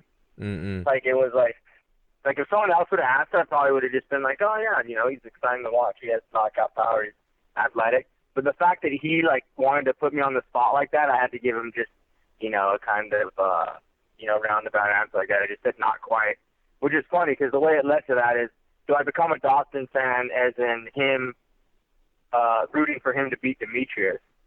Mm-hmm. And I'm like, that's kind of a weird situation because, yeah, I want to be the guy to beat Demetrius, and I think I can, especially after he beat me twice. Of course I want to go in there and prove that I can beat him after him beating me twice. But me cheering for Dodson and becoming a John Dodson fan, and him winning would obviously expedite my path to the title. So, that's kind of how it came out. But still not really a fan. It's more just, he's another guy in my division, which doesn't mean I'm not fans of people in my division. But the fact that he asked made me not a fan. Yeah. It's super awkward with you boys both sitting up there. It's interesting. You're in an interesting spot. Has the UFC given you any hints or indications as to who you might fight next? Or do you think it could be a situation where you sort of wait out to see who wins between Dodson and Demetrius and just fight for the title next? Yeah, I don't know what they're thinking. I want to fight again, and I'm not expecting to fight Demetrius on my next fight. I'm expecting him to or somebody, whatever. So I want to fight again, and I made that clear. I don't have an indication as to who or when, but they know that I want to fight, again as soon as I can. I made it clear to Sean Shelby and everyone else that, I need to fight, 3 times this year, and I want to get right back in there. So, that's all we can do. It's still the fight. The victory is still very recent, so we'll see what happens and what develops. But they know I want to fight, and the hard thing for me is it doesn't make sense for me in the position that I'm in to call anybody out, besides really Dodson and Demetrius, who I haven't fought and who's ranked above me. So other than that, it doesn't make sense to call me out. So it is a hard position. It's kind of like, hey, find me a fight. Please let it be known that I want to fight fast. And other than that, just, hoping somebody in the division, sees something in me and, they want to test themselves, because that's the easiest way to get a fight. So I even said in my post-fight interview, I said, can't call anyone out, but if anyone wants to call me out, let Sean Shelby know and we'll set it up. So same thing. Well, and then I kind of called out Sean Shelby as far as making a fight. So. Well, yeah. Well, I mean, maybe they didn't hear it clearly now, but on the show right now, you're saying it. Anybody in the division, if you want Joseph Benavidez, if you want the beefcake, this is your chance. Do a big shout out. And Joe, I think it would be good if a few of the fighters in the division heard this interview and jumped on Twitter tomorrow or the day after and really gave you a good run for your money so you can have those 3 fights. Yeah, that'd be excellent. That's how the thing with Moraga happened. He didn't make it, known, but, he asked to fight me. And, that's kind of what it's taken nowadays, because I'm in such a position without, where it's hard to match me up. So it really takes another guy saying, hey, that'd be cool. I'd take that fight. So we'll see what happens. I'm ready, though, man. I'm ready. Like I said, I already back to training today. And, I trained 6 months before this fight without fighting. So I've been ready, man. So just ready to rock. Well, given the division, does need that new contender, do you think now might be the time to make Benavidez versus Dodson? I mean, yeah, it could, but, looking at it as a matchmaking point of view, I fought him twice and Dodson fought him once. So the way I'm assuming they're looking at it is like, let Dodson fight him twice, too, because then we automatically have another championship fight. You know what I mean? Where if they let Dodson fight him first, they're gonna have 2 title fights, one with me and one with Dodson, then one with me somewhere down the road. Where if they let me and Dodson fight first, I'm, beat Dodson, then they only have, the one contender. So they have 2 contenders instead of eliminating one. And eventually me and Dodson are gonna fight anyway. I mean, the division's small. We're 2 guys at the top. So when the time's right, we're gonna fight eventually. But as far as a title contender, having us fighting is gonna eliminate one. Is how I feel, I would look at it. I completely agree with that. You do get it sometimes when the UFC does that. Like, for example, Gustafsson versus Anthony Rumble Johnson was a good example of 2 guys that people thought, yeah, they're both going to fight for the title, and then obviously one was eliminated. Going back to the UFC 187 post-fight presser, we liked your answer where you mentioned that you won't be yelling out for a title shot and you're happy to fight a few more guys before you fight the champion. Looking at the top 10, would you be interested in possibly another fight with Ian McCall or maybe even Henry Cejudo if he wins this fight at UFC 188? Yeah, that'd be great. Cejudo would be awesome. It'd be an honor to go out and fight an Olympian.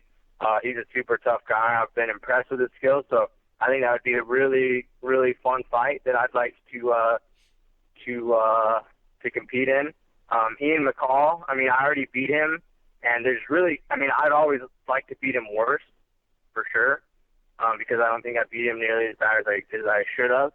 But, at this point, he lost to me, he lost to Lineker. All he does is talk. It's one of those things, it's like, the same reason I don't really acknowledge him when he's talking is the same reason, it's not really worth it to fight me. It's just there's no point to it. Something I already beat him. Obviously I would do it again and I would have fun doing it. But at this point, I don't even, I don't think about him because it's not really something I acknowledge. It's like a guy calling me out on Twitter or on the street or anywhere. It's just kind of like been there, It's almost like not giving him the satisfaction, because whatever reason. Also, that fight doesn't make much sense with him losing to me and Lineker already. Yeah, no, for sure. Now, it's an interesting position. You mentioned it. You want to fight 3 times this year. You're obviously in amazing shape. Is that frustrating at all for you, Joe, knowing that you're possibly in the peak of your career right now, but because of the limitations of people not calling you out, of the division not being very big, you are limited to a very low level number of fights in a year and sort of missing out and really showing off your skills in an important time in your career? Yeah, it's definitely frustrating, man. You just got to stay positive and, take every day as a chance to improve, and every practice, and every week that you're not having a fight is a chance to improve. And, looking at the other aspects and enjoying life without a fight, it's so hectic and, it's just so consistent, when you're fighting, there's only one thing to do is go to the gym and back and concentrate on this. So taking in some of the other aspects of my life, is like, getting married, stuff like that, and just enjoying the other aspects. So that's cool. So it's always a positive. Obviously, best case scenario, getting married and fighting 3 times a year and doing everything I can. But when you are put in that position, you can be frustrated about it and let it bother you and be like, oh, well, whatever. If I'm not fighting, I'm not going to train. I'm going to go out and do this, and I'm going to eat a ton. But for me, it's just like looking at that time as a positive and making it into a positive, even, if some people would look at it not as a positive, it's about being optimistic about it and just taking every day to improve. Yeah, absolutely. And it really does seem like you've adopted that attitude from what you said after your fight to the UFC 187 post-fight presser. You mentioned a lot about how you're not barking for a title shot. You're just going to take the fights that are put in front of you. It's not so much about the title. You're just looking to sort of, I guess, improve and have more fights and win fights. I guess with the attitude of not barking for a title shot, do you think that would change if, say, you win your next few fights and you mow down any upcoming challenges? Let's say you win your next fight decisively, or even win your next 2, 3, 4, 5 fights, you would eventually start barking for that title shot, right? I don't know. I've never been the type to bark for it either way. Like, I've spent my whole career, obsessing, especially since the flyweight division was built, it's just like obsessing over one thing, which is a title fight. And at the end of the day, you can't control that anyway. You can control it when you get there as far as training and stuff, but you can't control getting it. So I'm just focusing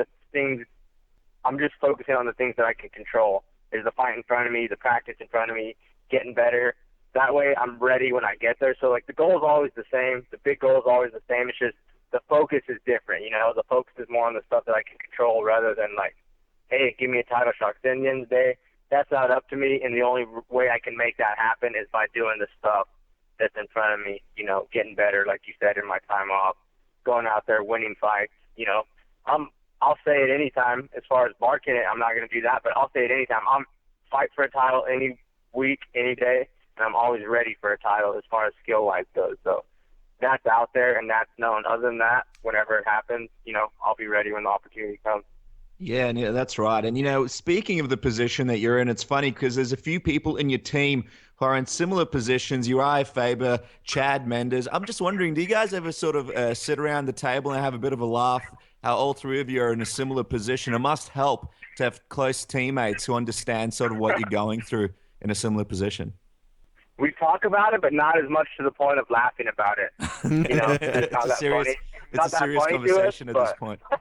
Yeah. But we'll talk about it, you know what I mean? And it's funny because we can't help but talk about it, especially like interviews and stuff. Chad Mendes is right there. How do you feel about this fight? Or Uriah Faber's right there. So, we're always kind of talking about it, and it's cool because we all know what each other's going through. We can all relate to each other and everything and kind of be there for each other because, we're in similar spots.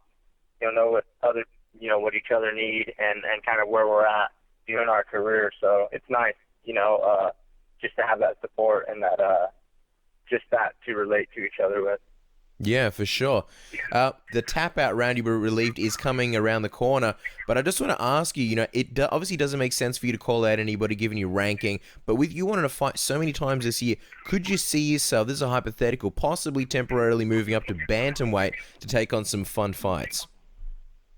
At this point in my career is not the time to go up to bantamweight. I feel at some point, there'll be a time when I can go back up and get some good fights and everything.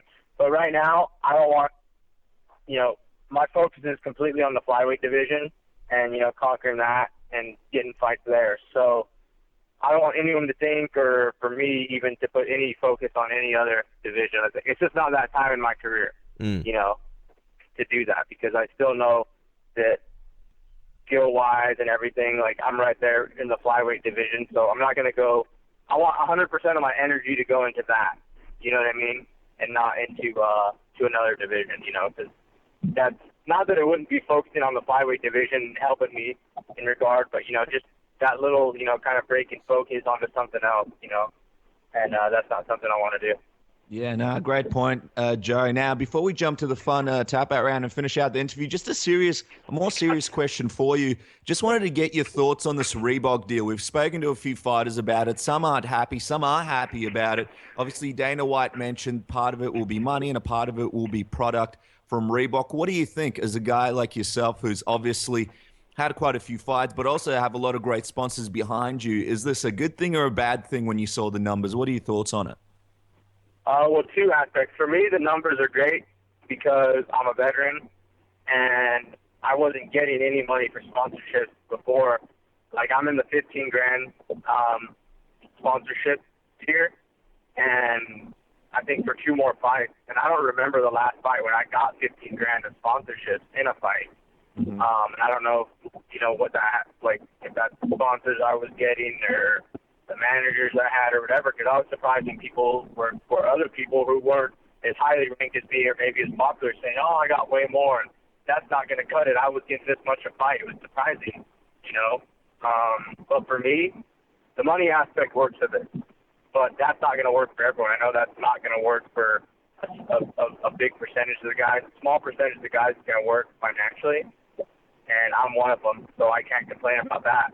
But as far as the deal as a whole, no matter where you're at, whether it's positive or negative in the money-wise, I just think it's the right thing moving forward and, just legitimizing the sport even more, as far as bigger endorsements coming in, and everything else. So, it's just that time in the sport where, there's changes going on, and we happen to be a part of it. The sport's still young, so that's how some of the guys, have to look at it, whether you're missing out on money or not. In a few years, new guys coming in, they won't even think twice about it because that's the way it is. In 10 years or 20 years, that's the way it is. You come in as a rookie, you come in as this, and this is what you get paid. But I think it's the right thing to do regardless of people's money and this and that. Moving forward for the sport as a whole, it's the right decision. Yeah, sure. You'll be pleased to know that it is time for the submission rated tap out round. Joe, you've done 2 of these with us before, so obviously we ask a bunch of fun questions and you want to answer with the first thing that comes to your mind. Are you ready? I can't wait. All right, Joseph Benavidez' movie picks of the year so far. This year? God. Oh, man, I don't even remember what came out this year. This could go on for a while. Because, for one, all the good movies came out at the end of last year, and this year it's been just kind of like I haven't gone to the theater a ton. Like, the last movie I watched was Pitch Perfect 2. And, I mean, I don't know. It's kind of hard. I don't go to the movies a ton at the end of the year, and I can't really, I'm sorry, off the bat, think of a really good movie that came out this year already because it just started. But, yeah. Ex Machina is a good movie. Have you watched that one, Joe? Oh, yeah, no, I've heard it was good, though. This is very disappointing because we have a lot of movie-based questions here, and I don't know how we're going to go. Okay, what about Mad Max? It was have you seen Mad Max? Sorry? I like Mad Max as far as the design and set and everything go. Like, I thought the costume and the vehicles and everything was incredible. To me, the movie got a little monotonous as far as being the same. I feel like it was just kind of it was one movie of them getting chased there, and then it's all right, let's do the movie all over again, just with a little bit more action. So it's kind of for me, action is not really my genre. I like it like a character study. Mad Max hardly talked. He did, he wasn't much of a character. He was cool. He looked cool. He was tough. And as far as action goes, I appreciate the action scenes, the jumping, the fights, the gunfights, the chases, the cars, which I really, like I said, enjoyed the set part of it, the design part. But for me, action's cool for 10 minutes, then I want to see something else where the whole movie was action. So for what it was awesome, but it's also just not my type of movie. And I thought it'd be a little better because people said, oh, even though it's an action movie, it's a really good movie, and it's still this and it's still that. But I don't know, maybe people told me it was too good, and I went in, and at the end of the day, I feel it's still an action movie, but also that. It was if you saw 5 minutes of that movie, you saw the whole movie, to me. Some different things happened, some more exciting, some more impressive stunts and action. But for the most part, I feel if you watch 10 minutes of it, you saw the whole movie. It was pretty similar the whole time. I'm just going to say that one day when you retire from fighting, which obviously will happen inevitably, I think there's a good career for you as a movie critic, Joe. And I'm sure we're not the first people to tell you that. We're just wondering, does Joseph Benavidez check Rotten Tomatoes before seeing a movie?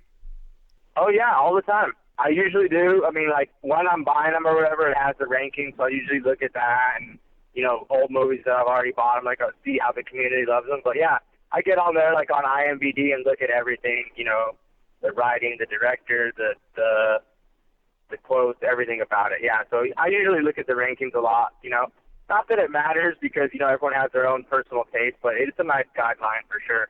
Now, you Instagrammed a picture with Clay Guida with the caption 50 Shades of Clay. Just wondering, how would the plotline to 50 Shades of Clay, the movie, go like? Oh, it'd be Clay probably just doing 50 random things that Clay does, doing yoga, doing paddle boarding, bicycling with like a tent on his bike, like just all the random things that Clay does and all the random places he goes. Like there's 100% 50 Shades of Clay, because every time you talk to that guy, he's doing something new. There's something else. Like he's a wild man. You know, there's so many levels, you know, to Clay Guida that it's perfect. But I feel a lot of it would have to do with all that random stuff.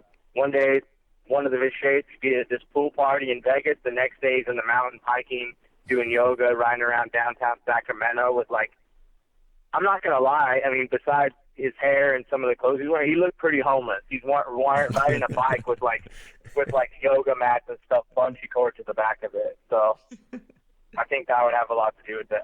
That's hilarious. I think there'd be like 45 shades of different burps as well when it comes to Clay Guida. Now, we need your honest opinion. This is part of the tap out round, Joe. In the movie Horrible Bosses, was Jennifer Aniston really such a horrible boss? My fiance's right here. Yeah, we know. Megan, I'm sure you feel awesome about Joe answering these questions. Just wink twice. I mean, she's a great boss. And Charlie's my favorite, so it's a win-win. Yeah, it's a win-win. But I mean, you can put yourself in Charlie's shoes, but you can put yourself in the reason why his buddies thought he was a retard also and had it made. Like, you know, there is, you know, there's guys out there that, like, hey, you're harassing me. Like, I have a wife. Leave me alone, you creep. You know, like, I'm not going to name any names, but I know hot chicks that creep me out. So I can see where he's coming from. Like, I know hot chicks that, like, if you looked at them, like, oh, wow, they're super good looking. But, like, you can be creeped out by them at the same time. So I can put myself in his shoes, but obviously I can also 100% put my shoes in 99% of the men in the world and be like, oh, that would be awesome if your boss just wanted to molest you every day and she looked like Jennifer Aniston. Yeah. I'll tell you what, you did a good job getting out of that situation, Joe. Now, next question. You put out a tweet. These are actually names of San Antonio Spurs. You went options for our kids' names. Two of those names were Patty and Boris. We just wanted to let you know, this isn't as much a question, Joe, but we just wanted to let you know. We think Patty Benavidez might work at a high school kitchen serving lunches, and Boris Benavidez might be the new villain in the next James Bond movie. Thoughts on that? Either one. I would be proud of my son either way, whatever he did. Well, we're pulling for Boris because, you know, the James Bond movies, they need some good new villains. This is in here. But Patty's Australian. He is, yeah. He's our very own. Oh, okay. We've got a good history. You must love Australia. We've got a good history of Australians playing in the Spurs. Andrew Gay's Australian basketball legend was actually on the bench when the Spurs won the playoffs one year. He didn't play in those games, but he got a ring. So we've always been obsessed with the Spurs, and I believe one of your assistant coaches is Australian. So a lot of love for the Spurs here from Australia. Nice. They love those foreigners, man. I'll tell you what. This is one of the last questions here, Joe. I believe I didn't even know this one was here. Not having eyebrows till you were 16. We imagine that was a difficult period in your life. It was. I was like, when is this going to happen? Why does everyone else have those things above their eyes and not me? And it took a while. Like, I wasn't just a kid. Like, I knew what was going on. I was conscious of the fact that I didn't have eyebrows, and I knew everyone else was too. But it just took a while to grow in. On the plus side, I think along with that came my lack of body hair and facial hair as well. So I can't 100% complain about not having eyebrows till I was 16 because, like I said, at the same point, it left me with a minimal amount of body hair and facial hair. So, you know, genetics, you know, was negative for a while, but in the end, it paid off. No, absolutely. And we've seen your goatee on Twitter. So just a couple of things that you have to deal with that situation. Now, you asked on Twitter, is it wrong for a man to have 3 pairs of animal print shoes? And this is an answer to you, Joe. We had a big think about it. So we got the whole team together, did analysis, market research. And the answer to that question is no. 4 pairs would be wrong, though. What was the answer? No. We said 4 pairs would be too much? Yeah, 3. You're treading the line. 3's fine. 4, you're out of control and someone needs to help you. Right? I think it's wrong if you don't have 3 pairs. Oh my God. Yeah, that's true. Right? That's true. If I think it's wrong if you don't have 3 pairs. So That's I my feel like take on it. I feel like we need to step up our game when it comes to animal print shoes.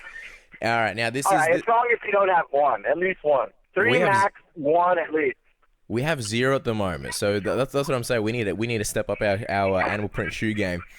One of the last things we're gonna do, Joe, and we sort of need your approval, possibly even Megan's, because I understand she's in the car, and that's not something that we anticipated, right? You know, we've got a tradition. Every time you come on the show, we play a little game. It's called Would You Rather. So, does Joseph Benavidez still play this game? We're both Yeah, gonna. obviously I'm playing too. Hey, okay, well, this is going to be really interesting, and yeah, all right, here we go.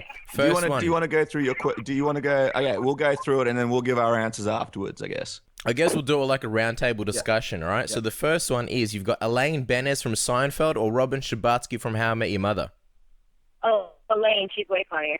I'll go with Elaine as well because she is female. I'll go- Because she's Are they female. both girls? Oh, you I said- didn't even know the other person. I'll go with Elaine. Okay. I'll go with Elaine Because Megan because likes her too, so maybe you never know. Oh my god. I'll go with Elaine because she's great in those Adventures of Old Christine. I'm going to go Robin Scherbatsky because at this point she probably feels bad. That's nice of you. Robin, if you're listening, you got a fan. Yeah. Not in us, but it's someone else. There's one, and that's what counts. All right, next one is, we've got Mila Kunis or Sloane from Entourage.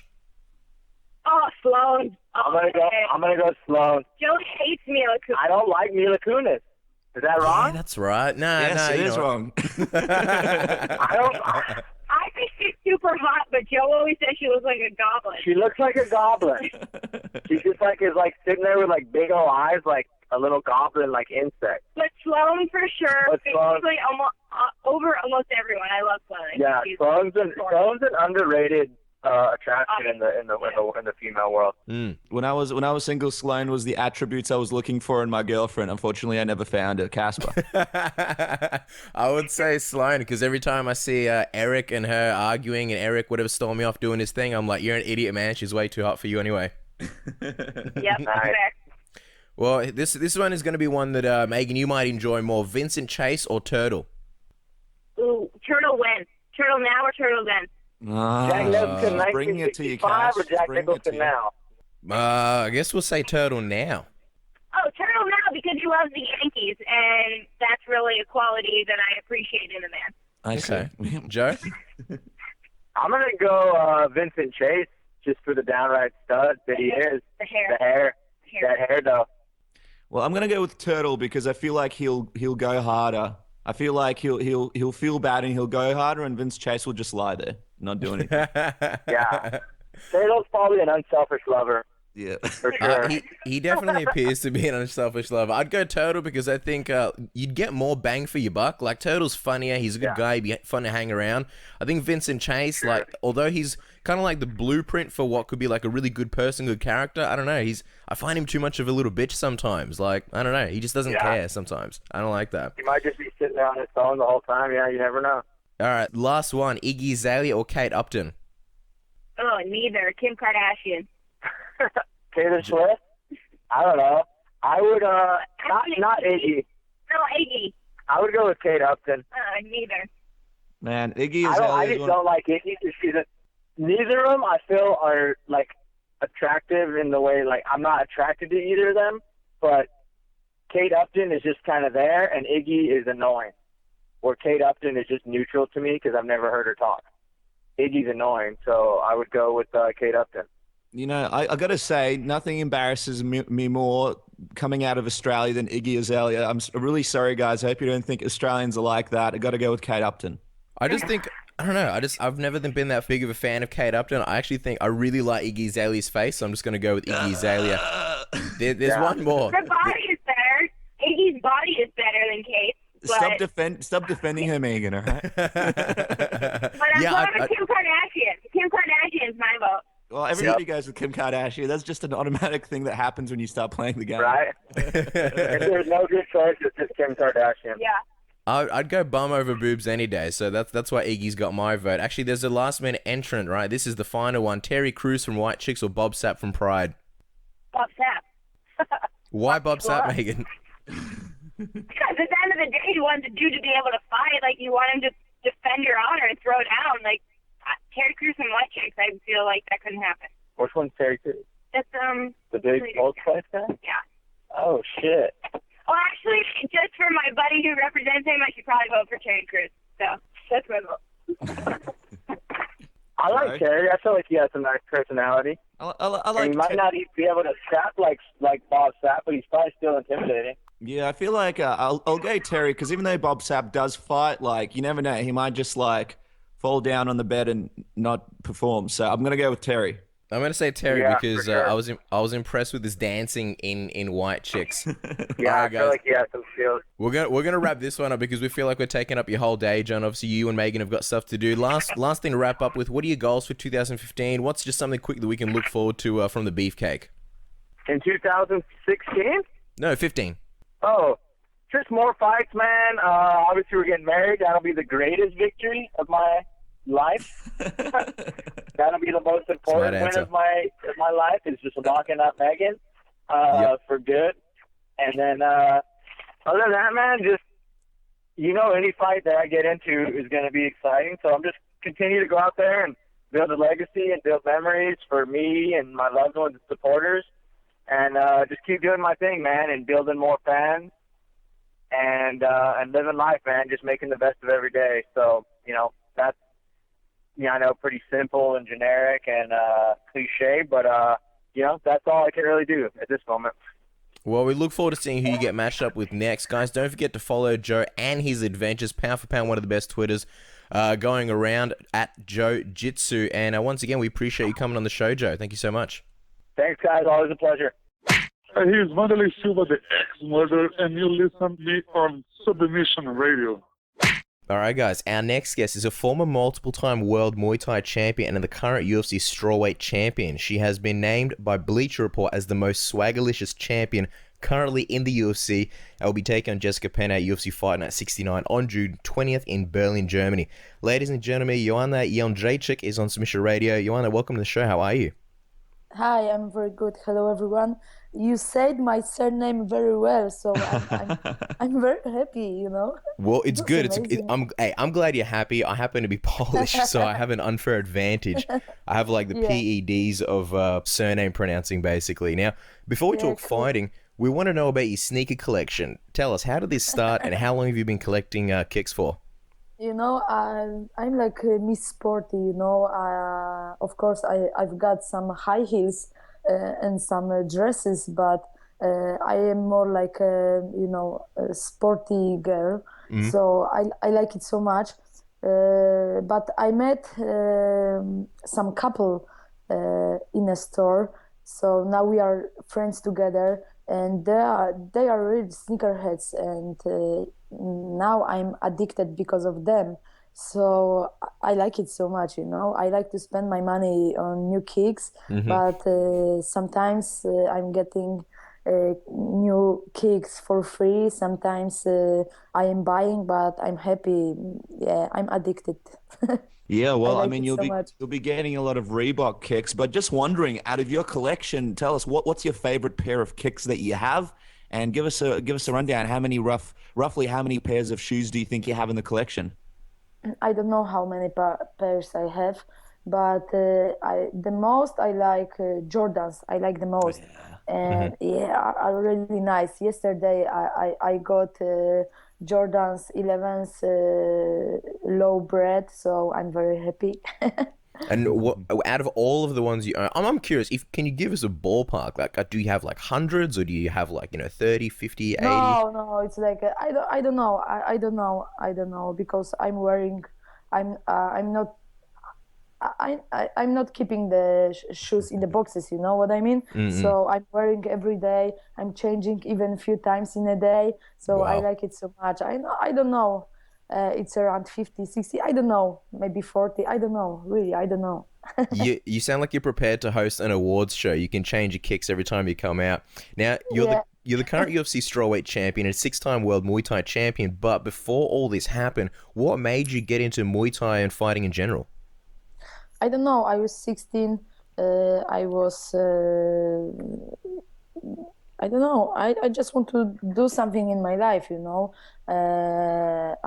want I wanted to be healthy. I wanted to lose some weight.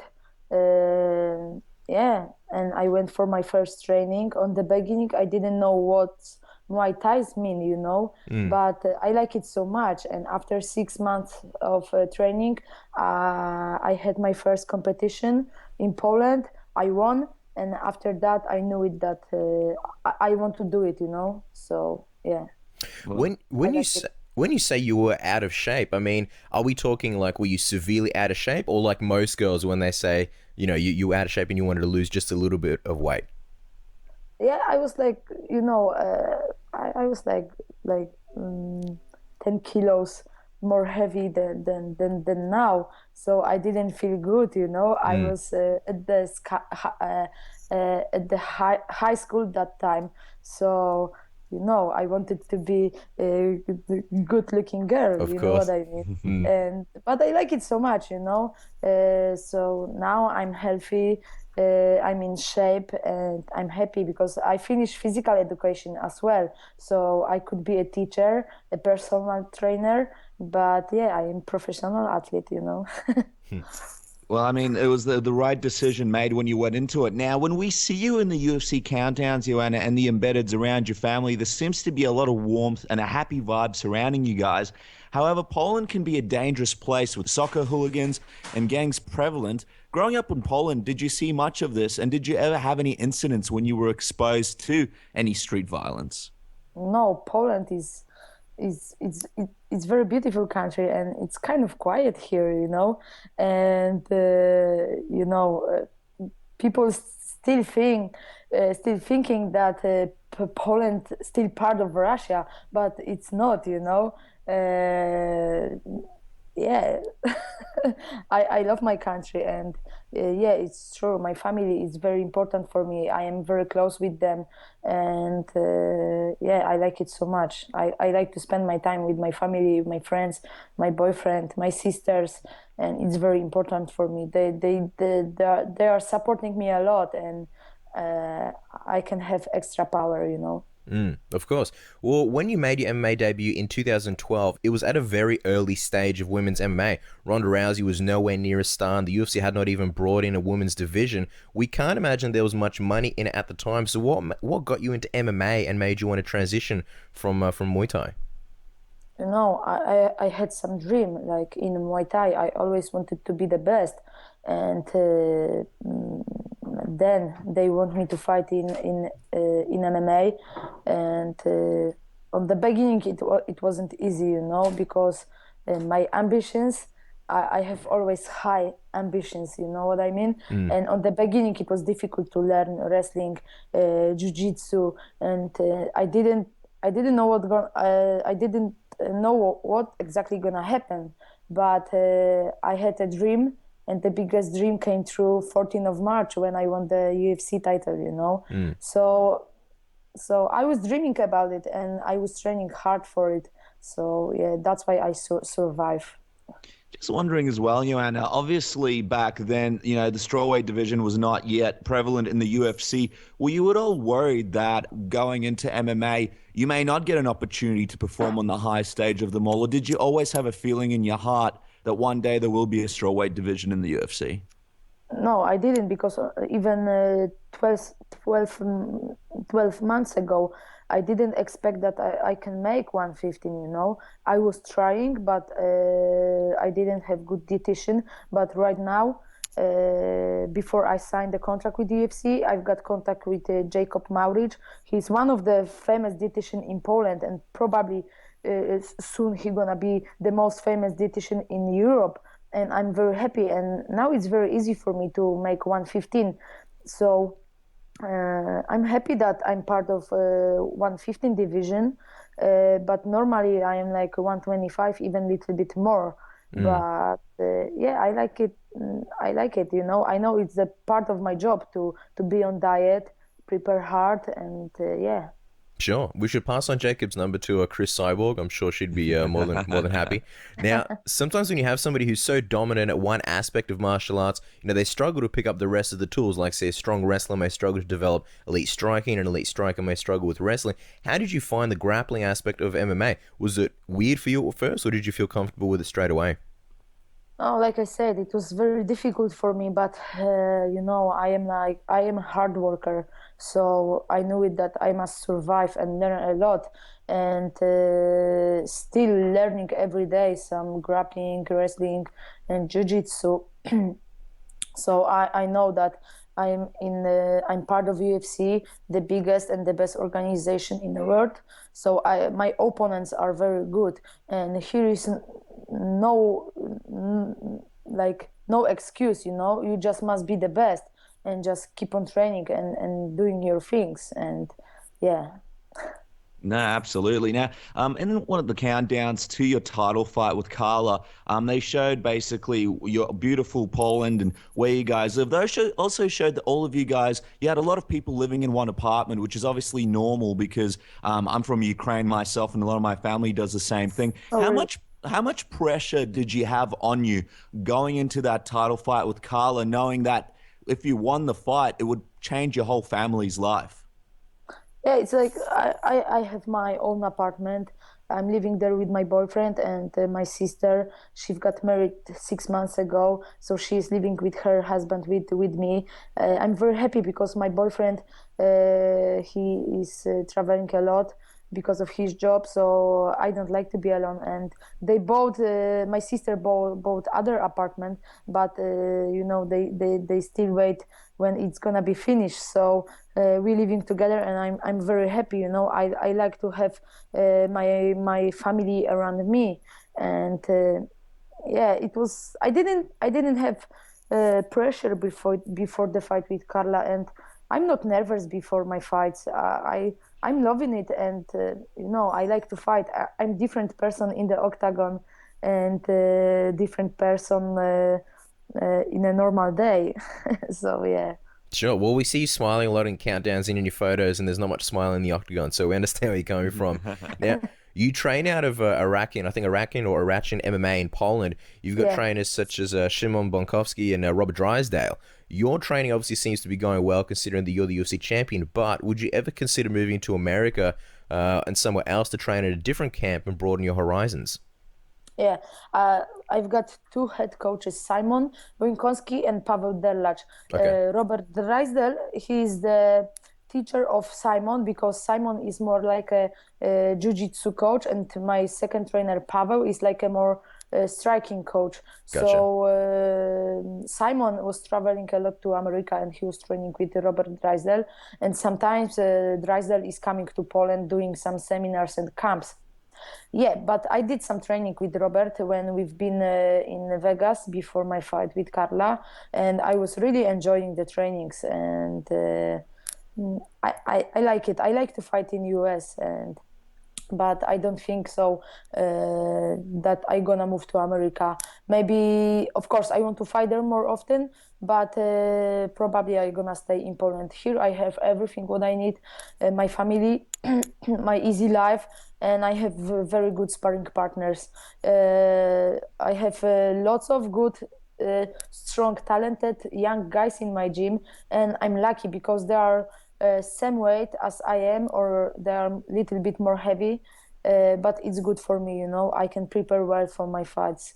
So maybe I will go to America for some short camp before my other fight. We will see. I don't know. Sure. Now, bear with me on this one because it's kind of a long question, but Poland has a strong history when it comes to MMA. When you think of Polish MMA, and a lot of people have been waiting for other guys to sort of make their mark in America. You think of guys, and you think of KSW, and names like Mahmed Khalidov, Marcin Held, Thomas Derval, Piotr Holman, Jan Błachowicz, Krzysztof Soszyński. at one Yeah. time, and even Mariusz Pudzianowski, who brought a lot of eyes to the sport, in Europe, and yet out of all of them, you're the one who made the biggest splash and became the champion. I feel as though if a few years ago or a year ago, if somebody was to pick who they thought would be the next big thing coming out of Poland and making an impact in the UFC, your name may not have even been mentioned, and yet you've single-handedly raised the bar and made an impact in all those names. How does that make you feel that you're essentially carrying the flag for Polish MMA? Yeah, I'm training with Mamed Khalidov, and I'm big fan of him. And what I can say, like for me, the more important thing is fighting. Training, fighting, the sports side. I didn't choose my media life, you know what I mean? I've got some offer from KSW, and I could fight for KSW, be in Open TV, so I could become more famous in Poland. But I don't care about, for me, the sport side was more important 2 years ago, and I was waiting for UFC, and I knew it that I gonna be a champion, and I had these feelings, I've got talent from my gut, and I did my job to show to everyone that I'm simply the best, and I'm very happy that I did the biggest success from the Polish MMA fighters. No, it's a huge, huge achievement. Now let's speak about your opponent, Jessica Penne. She's a former Invicta atomweight champion and also a good friend of your last opponent, Carla Esparza.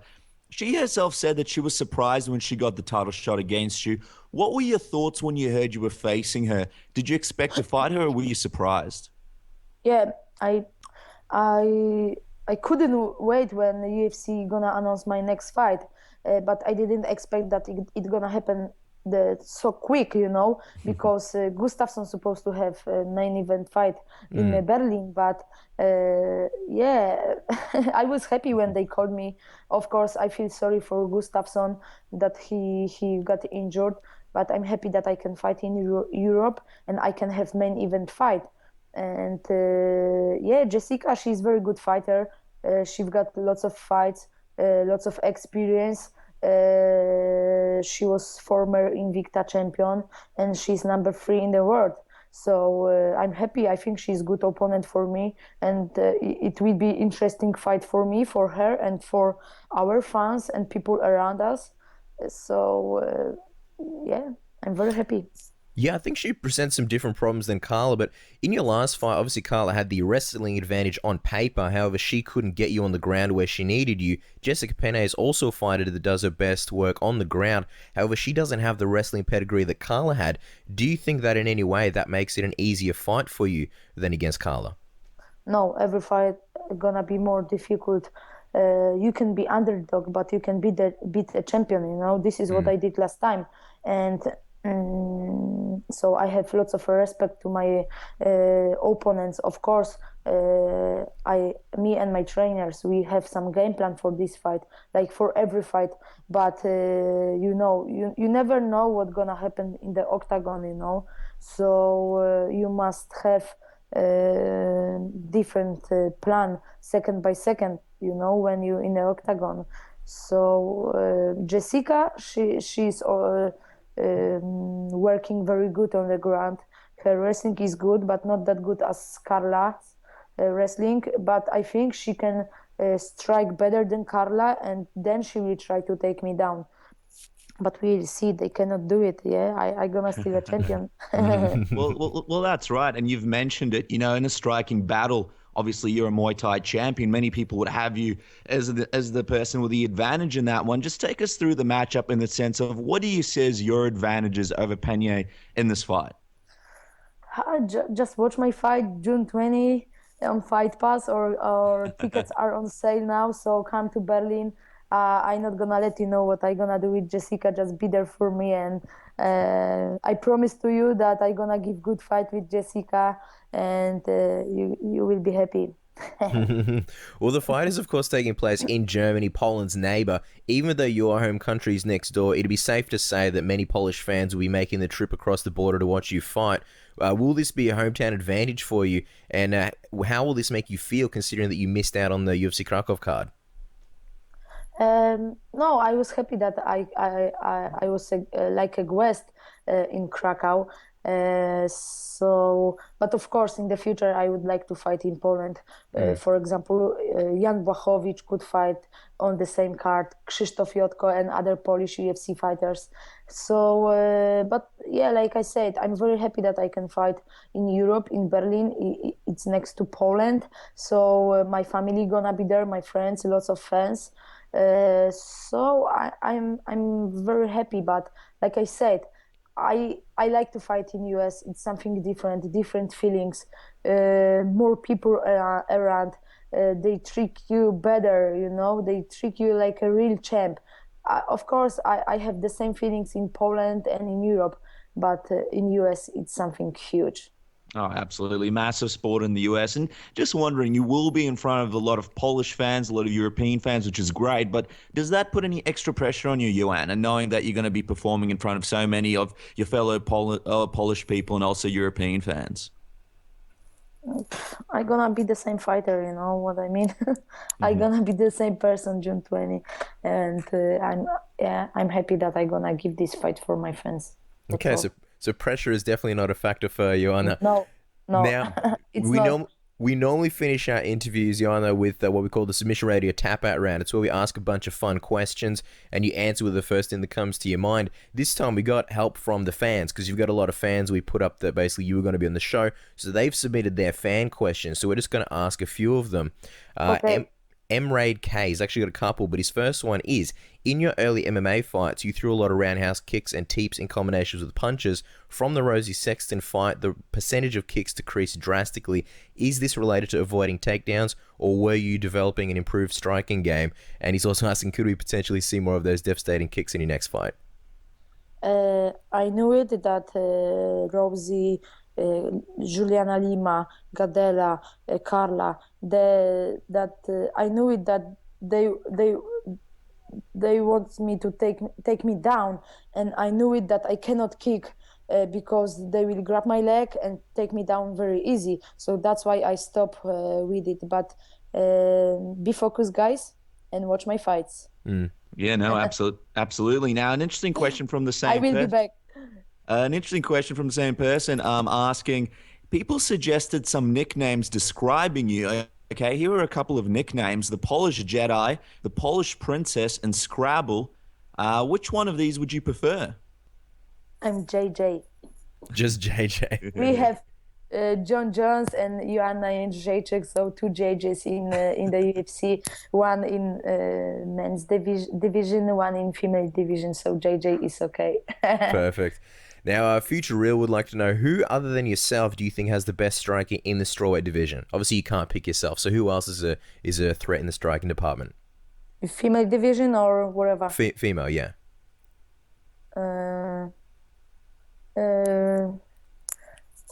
Me. I'm so sorry, guys. Yeah, but I don't know. I don't know. Yeah, look, it's a tough question. You obviously haven't analyzed everyone in the division, so that's okay. That's fine, and plus you won't have to fight yourself, so that's always a good thing. Now, Joanna, and the next question comes from White Belt MMA. He wants to know, being the first strawweight champion in the UFC for the female division, and knowing all the stuff that Ronda Rousey has done, being the first champion in her weight class, did it put any pressure on you? You know, having to perform up to people's expectations, being the first ever champion. No, zero pressure. I will keep on doing my things. Of course, I'm a champion, but I do not gonna stop. I am training more and harder than before. So I gonna be a better fighter. I promise to you guys. Sure. Indrid wants to know, who do you respect or look up to most out of the MMA world? I like Ronda Rousey. She is simply the best, and yeah, I like her so much. Next question comes from Kay Wick. It would be, how many times have you watched the Claudia fight, and do you already know what mistakes you made when being taken down? Have you already upgraded your game for these positions against the cage where you got taken down? I watched the fight with Claudia, and before they announced that I won the fight, I had different kind of feelings, you know. I knew it that she can win, I can win, and it was very close fight. But then I watched the fight later. I saw that I won the fight, you know. Not 50-50, but like 60-40 or even better. So Claudia couldn't keep me on the ground. She couldn't control me, and I was standing up, and that's why I won the fight, you know. But I would like to fight her again, and I'm gonna win one more time. Sure. Second last question. Actually, this is a 2-in-1. Ladder Master wants to say no questions. Just tell her that Ladder Master at Sherdog thinks she's awesome. And second last question is from Bronson. Seeing as you own so many pairs of kicks and sneakers, will you be disappointed that you'll only be able to wear Reeboks from now on? Or have you spoken to the people at Reebok about potentially making a signature Joanna Jedrzejczyk series shoe? I like Reebok. I think... they have nice stuff, and I can wear Reebok. I have few Reeboks in my collection, but I want to have more, and I will. Absolutely. And now, Joanna, as we wrap up the interview, final question. I know you don't want to really talk about it, but we have to ask you, what's your prediction? How do you see yourself beating Jessica at your next fight? What's the prediction? I will do my things, you know, keep on striking, and I have few ices in my pocket, but I will show you June 20 in Berlin. Well, there you guys go, June 20. And all the Australian fans and New Zealand fans are going to enjoy watching that. Guys, make sure to follow Joanna on Twitter and follow her and her sneaker collection at Joanna MMA. It's been an absolute pleasure, and best of luck at your fight, champ. Thank you so much, guys. Take care. And I will come to Australia one time. And we're going to enjoy Australia together. Yeah, awesome. We can't wait. There you have it. The UFC Strawweight champion, the one and only herself, Joanna Jedrzejczyk. Pleasure to have her on the show. And this is, I believe, the fourth UFC champion we've had, not in a row, but just in a matter of weeks. So on a personal note, as far as Submission Radio goes, I'm really happy about that. Now, that concludes the segment or the part of the show where we do interviews. We're going to talk about, obviously, UFC Fight Night Condit versus Alves. Not the most memorable event, to be honest. These Brazil cards, man, sometimes they do my head in, you know, when it comes to the small arenas, the poor production value. I find that this one, to be honest, dragged out a long time. There was really poor pacing. What did you think of the event in general? Before we dive into it, Dennis, before we break down the card, the fights themselves, what did you think of this event? Was this a memorable one for you? Did you enjoy it? How did you feel watching this one? It's funny because people don't realize from our angle, guys that cover the sport, you know, not just as a hobby, but, you know, doing the show, we have to watch fights every weekend almost, which is fine. But then when you factor in life, you know, things that are going on outside Submission Radio, sometimes it can be difficult to get the hours down to sit down and watch an event. So I think out of all the events that were upcoming in the UFC, this one I would think if I was just a fan, I'd probably give it a miss and just watch some of the highlights. Just looking at the card before it even happened, I knew what to expect. And I mean, you and me had a chat about it, just casually over the phone about it. Just looking through the card and, you know, watching Brazil cards previously, we sort of knew what to gauge from it. I got to say, a lot of times I sort of expect the event to possibly top my expectations, but this one, and this was possibly, you know, to the drag out, like you mentioned when you first introduced the segment, it really just drained me. I mean, there were a couple of good fights, but so many awkward moments. It was, I'll be honest, if we didn't do Submission Radio, I would have definitely watched it in a highlights package. Yeah, look, I probably still would have watched the full thing, but I wouldn't have necessarily watched it live. I would have maybe taken the time to, you know, watch it at a more convenient time. And, you know, I understand where fans are coming from when they say that there are too many fight cards and the product is being watered down. I get all that. At the same time, the UFC is obviously going to make a lot of money because of their TV deal. I find with the Brazilian cards, it really is very lopsided most of the time. So you've got like the main event, which will be like a, you know, an Arlovski Bigfoot. It's a fight that people want to see, or Carlos Condit versus Thiago Alves. And then the undercard or anything before that is really just a lot of unknowns, not really many big names. I mean, really, like, you look at the card, you've got Charles Oliveira, you got Nick Lentz, you got KJ Noons, and you got Norman Park, and like, really, who else do you have? I mean, Honey Jason, I mean, he's a Brazilian that I like to watch, but he was stuffed on the prelims, so couple that with it, there has pretty much never been, other than that, I think the first two Brazil cards, first two of the modern era. You had the one with Nog and Sharp, and then you had the one with Anderson Silva versus Yushin Okami. Other than those ones, there really hasn't been many Brazilian cards, if any, that had that big event feel. Yeah. And Brazil pretty much exclusively gets these little, Fight Pass cards or whatever, in this case, Fox Sports cards. Yeah, and and it's just like the crowd as well. They're so dead, and in this one, it was just a great example of it. The crowd was super dead. Even when their own guys were doing well, it was just super quiet. You could feel a pin drop, and even though you're not in the arena itself, it really translates on TV. It translates on TV, and I mean, a great example of that is when you watch one of those cards, one of those Conor McGregor cards when he fought in Ireland, and it was just going off. And the event, the card itself, just wasn't that amazing. Like, you didn't have the biggest names on there or whatever, but the feeling from the fans just made it one of those can't miss events. And I think the fans really do factor in really, a lot with these kinds of cards where these names aren't that huge, and you go, whoa, the crowd's going so crazy, I want to check out who this person is. And you just didn't get that with this card. And I even remember, when Bigfoot came out for that Arlovsky fight, the crowd wasn't going crazy at all for him either. So it's crazy because these fans, they love MMA. I mean, that Anderson Silva Vitor Belfort fight apparently got 80 million people watching when it aired over there in Brazil. But at the same time,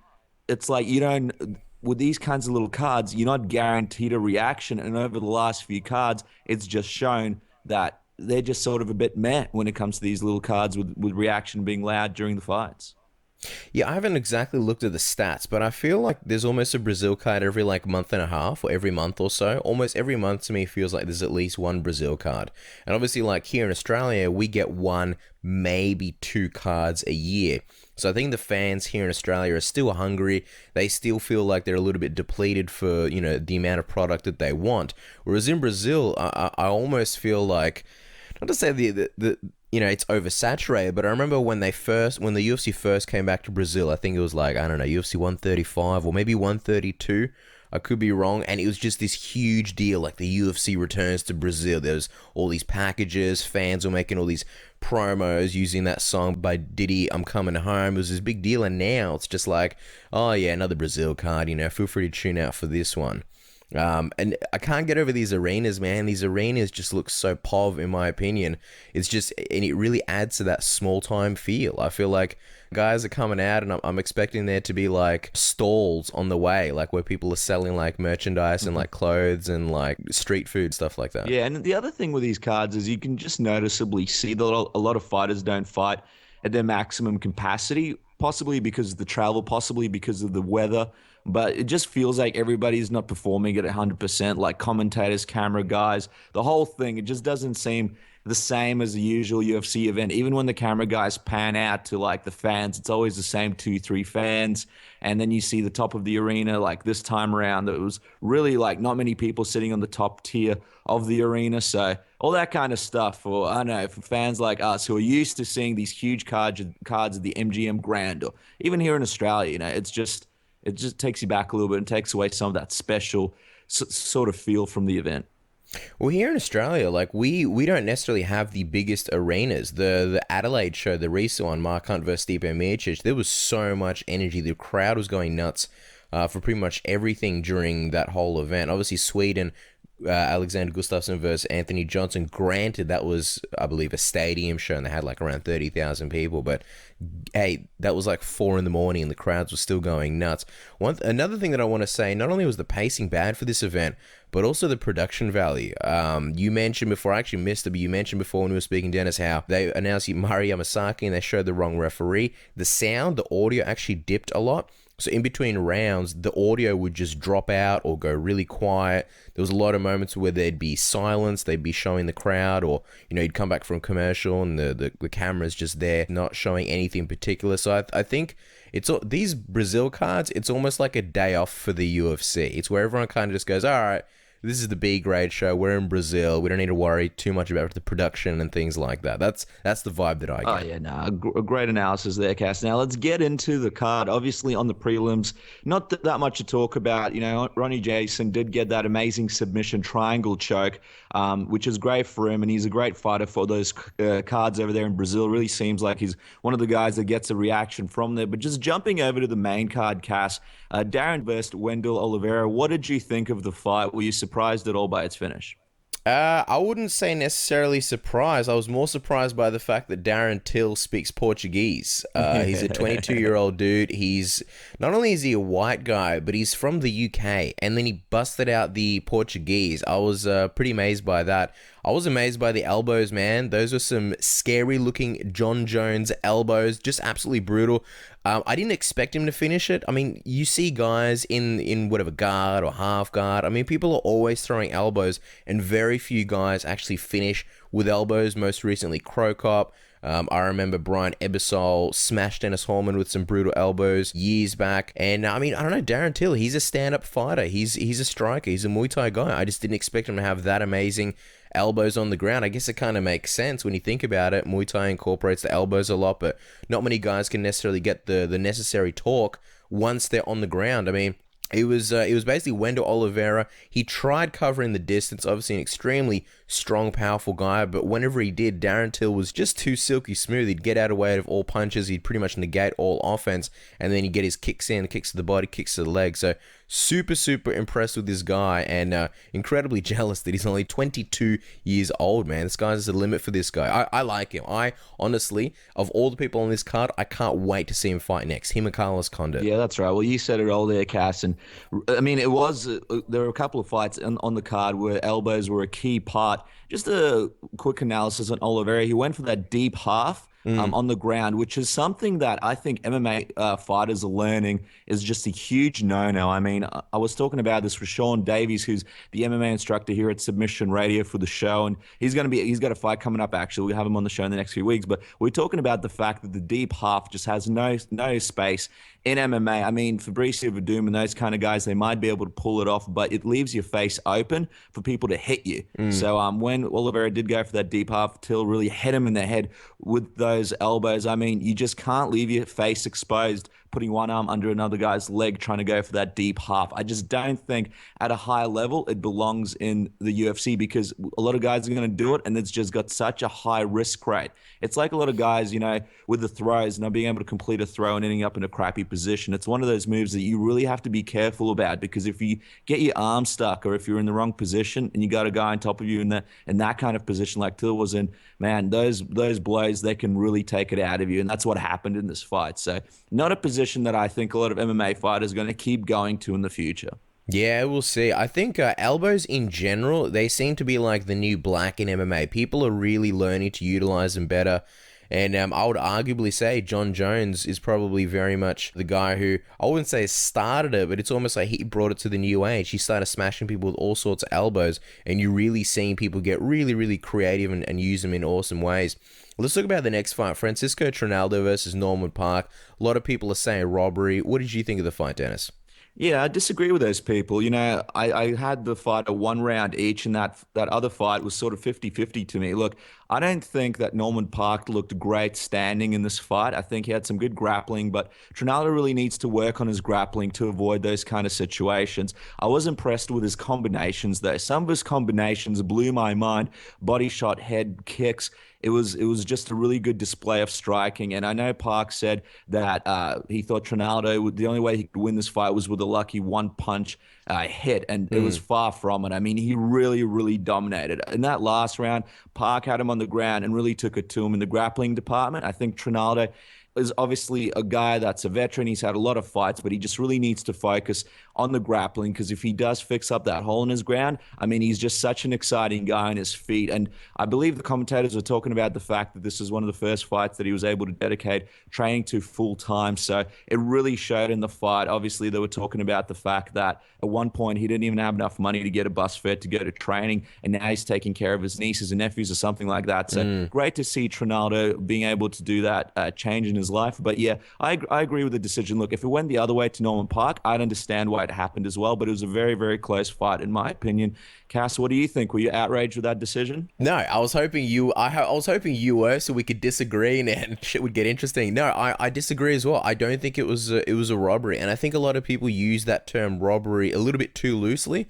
This was a close fight. It was not a robbery, and I actually do agree that Trinaldo did get the win in the last round. Norman Park, even though, and yeah, first two rounds one apiece. Norman Park won the first one. Francisco won the second one. There was a lot of moments where I thought Norman Park was going to break. There was just too much offense coming from Francisco. He was hitting him with all sorts of combinations, and Norman Park looked really desperate out there. He looked like he didn't know what to do. He looked like, you know, he didn't have that great double leg takedown. He wanted to close the distance to utilize his judo throws, and he just couldn't do that. And to me, he looked really lost out there, and I thought, man, this guy's going to break, and he didn't, and he ended up coming back in the third round and got some good takedowns and got some well, I mean, he didn't really do much on top, and I think that's what won Francisco the round. At the end of the day, and this is something that I guess people have to understand, it is about damage first. And we'd managed to speak to a lot of people when we were at UFC Adelaide and got a lot of thoughts, opinions, and, you know, spoke to the UFC staff and things like that. And just talking about judging and how it really does come down to damage first and foremost. Now, even though Norman Park controlled Francisco on the ground, he really didn't do anything. There was a lot of stalling. I believe there was some submission attempts, but at the end of the day, he really didn't do much. So I definitely give that victory towards Francisco. And you know what else I'm amazed about is this guy's been fighting the UFC since UFC, I think, 147? I didn't even know that. He's been, and perfect example is, basically because he's been on every single Brazil card. The only time he's fought on a UFC card in the States is UFC 173. No doubt he would have been buried on the prelims. So I really had to look this guy up. I didn't really know all that much about him. Good for him. You look at him and you think, oh man, he's going to be getting the short end of the Reebok deal. But in this case, he's not. He's actually on the $5,000 tier, and I think by his next fight, he's going to be earning at least $10,000. So good on him, man. It's a good win for him. It's impressed, and I think in this case, it sort of pumps the brakes a little bit on Norman Park, because there was a point where he had a really good win streak, and now that's 2 in a row, Gleison Tibau and to Francisco. So I don't know, maybe Norman Park's biggest weakness is Brazilians. Yeah, that's it. And yeah, it's interesting because his last 2 losses were pretty close split decision losses. So I mean, he's there. It's not like he's making huge mistakes and he still doesn't have the potential that he's had. It's just that he needs to look over those fights and really, with his trainers, and really hone in on those gaps and those areas that are losing him those fights. And in this fight in particular, it was his striking. He just couldn't get loose enough. He was very stiff with his striking. His body was very clinched up. It was I don't know, maybe he just underestimated Trinaldo, but he just needs to look back at these performances and just address some of those issues in his game, because overall he's got skills in, you know, every area, but it's just about advancing those skills and just figuring out what's going on with him in these kinds of fights. Sure. I mean, the only thing that I will say, and I'm not trying to be hard on Norman Park, it's just that he hasn't really beaten top competition. Like, he had good win streaks and he had a lot of good wins, and he was kind of like a prospect, but Gleison Tibau was his first real test and he lost that test. He wasn't like by a landslide. And then with Francisco, I think this was meant to be like a rebound win for him, and he sort of fumbled the ball as well. So we'll see what Norman Park, you know, goes back on. I believe he's from Alliance MMA, so they've got a lot of good guys there. Phil Davis, Dominic Cruz, heaps of strawweights as well. So we'll see what he can do in his next fight. Yeah, and the interesting statistic here is he did lose to Joseph Duffy, the man that beat Conor McGregor, I believe. So interesting. All those guys from Europe have a bit of a link there. So yeah, just an interesting statistic there. Next fight, there's not really much to talk about in terms of this fight other than the ball shot. Of course, we're talking about Francimar Barroso against Ryan Jimmo. Ryan Jimmo, man, I feel bad for this guy. He just can't catch his lucky break. He's been so inactive over the last few years. He's had that injury. It was a broken arm against OSP. I really feel like he was out for way too long, considering that it was a broken arm. I mean, obviously, if you're injured, you're injured, but it just feels like it was such a long time since we've seen him fight. A lot of people say that he's not the most exciting fighter, and I would agree. There's a lot of time spent up against the cage in pretty much any Ryan Jimmo fight. If he's not knocking you out straight away, it's going to be pretty much almost like a Czech Congo fight. And then the ball shot, man. I was genuinely scared for this guy. I was worried that the cup broke and, you know, it pierced his balls. And I've never seen someone in the UFC vomit into a bucket from a groin shot. What did you think when the kick landed, Dennis? It was brutal. And I'll tell you what, when I saw that kick on the replay, look, I've seen worse groin shots before. Yeah. So I know that Brian Stan was saying, John Anik was saying, look, that's the worst that it can get. But I thought back to many a time where you and me have watched the card and we thought, wow, that is the worst that it could get. So it didn't look that bad, but the placement of the kick must have just been brutal, must have gone through the cup somehow. When I saw that, I thought the fight was going to be over. I mean, when he was puking into that bucket from getting kicked in the balls, I thought it was South Park, and it was Kenny's dad over a trash can there. Yeah. It was absolutely brutal. I think I was really impressed with the referee. Was it Mark Goddard? No, who was the referee for that one?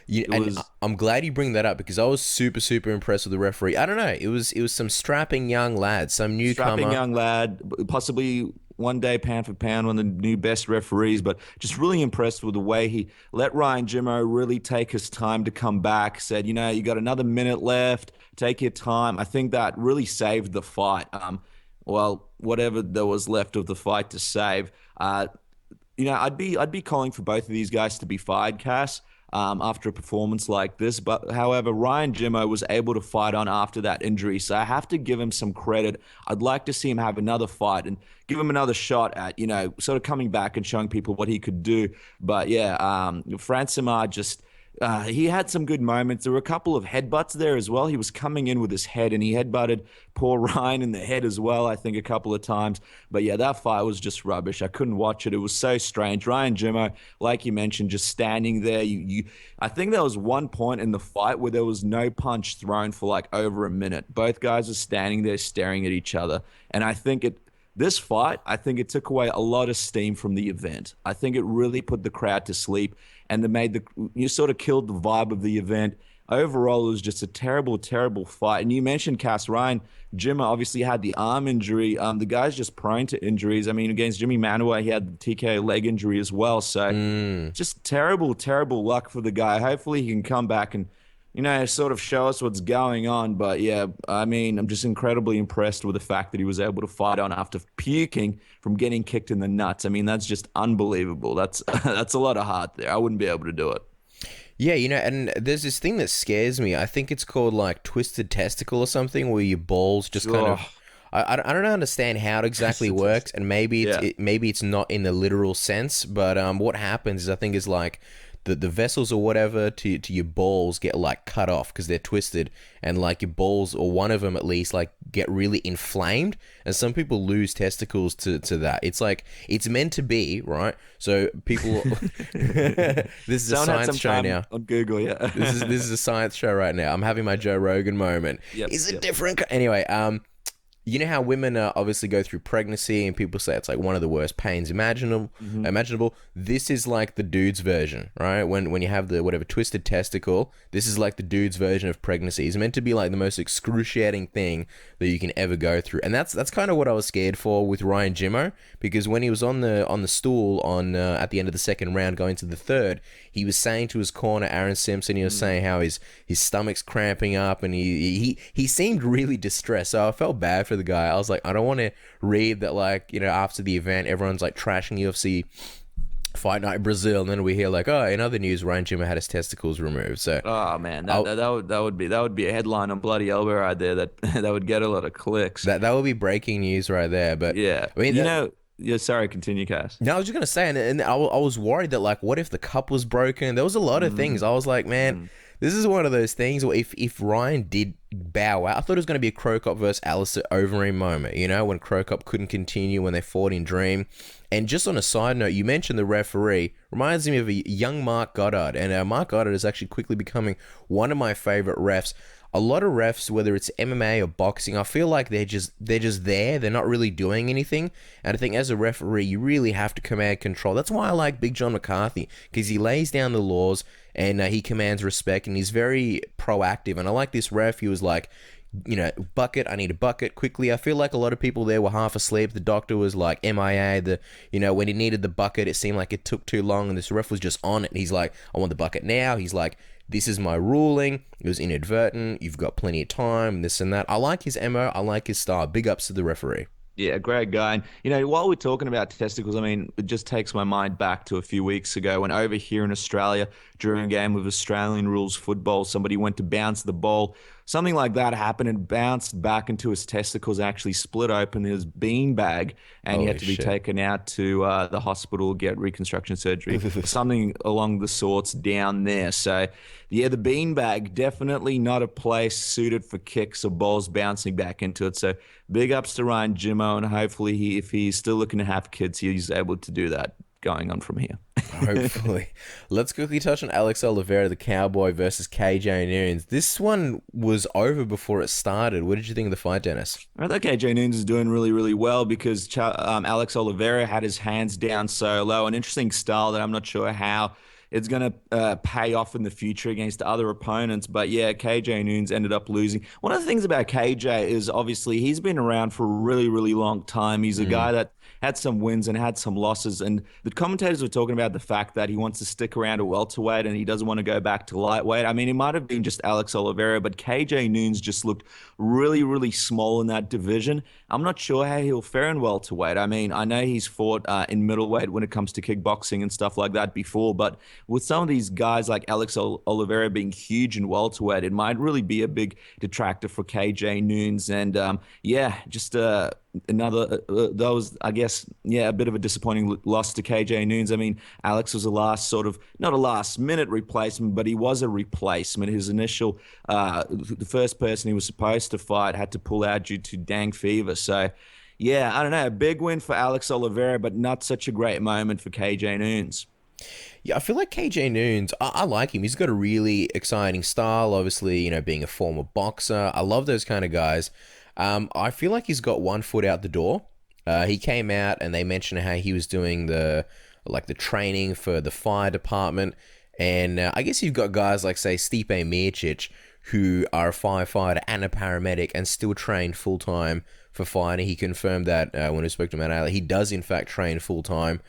And obviously are having a lot of success in the UFC. But I just feel like KJ Noons, he's been doing this for a lot longer than Miocic. He's been doing this since 2002, and I think he's kind of thinking about his career after the UFC, after fighting. So I think he's one of those guys, he doesn't have any illusions of winning the title anytime soon. He's a fun fighter, he's exciting, and I think he's just going to keep racking up fights until eventually he retires, which may be around the corner, and then he's going to transition to this other job and I guess become a firefighter. Yeah, well, just an interesting fact about him. He's been around for such a long time that in 2005, he actually won the Pride Fighting Championship's Best Striker Editions, and that actually got him an opportunity to fight in Pride, but because he wasn't sure about fighting against some of the top guys that they wanted to put him up against, like Gomi and some of the other guys, he chose to fight in one of their minor promotions called Super Brawl. So a fun little fact there, yeah. Interesting. Yeah, and that was in Hawaii as well. Let's talk about Charles Oliveira versus Nick Lentz. Arguably the fight of the night. This is a super fun fight, super exciting. And we tweeted out the first Charles Oliveira versus Nick Lentz was in 2011, I believe June. So let's just say 4 years ago. My God, where have the last 4 years gone? How fast has time been going? Yeah, it's a depressing fact, Cass. In a few weeks' time, someone's going to listen to this and we'll be even older. So it just does not stop. With this fight, what did you think? Should a rematch have been put together? I think Sean Shelby was the man behind it, and a few people were saying that, hey, we don't know how relevant this fight is, but it was a fight that a lot of fans wanted to see a rematch of. Obviously, the first one, I believe, was a no contest. It was a no contest. It was due to a illegal knee thrown by Charles Oliveira when Nick Lentz was down, and I think it's one of those ones people want to see wanted to see a rematch back then, but for whatever reason it just didn't happen. So I'm always down for rematches on inconclusive fights, and this fight definitely delivered, man. These guys put on a really high pace. There was a lot of close calls. There was a lot of moments. I love those fights where a guy just seems like he's about to get knocked out or is completely gassed, and then he just puts it in second gear and makes some kind of miraculous comeback. And I feel like there was a lot of moments like that. There was a lot of moments. I remember at one point, Charles Oliveira, he went for a throw, and you were talking about it just a few minutes ago. about guys who go for throws and then end up on the bottom because they don't complete them, and that's exactly what happened. Charles Oliveira landed flat on his face, and it looked like, I don't know whether Nick Lentz stopped or paused or he thought he might have been knocked out, but I thought Charles Oliveira may have been knocked out, and it seemed like Nick Lentz may have thought that as well. And again, one of those miraculous, zombie pokes his hand through the dirt and comes back to kill everybody moments.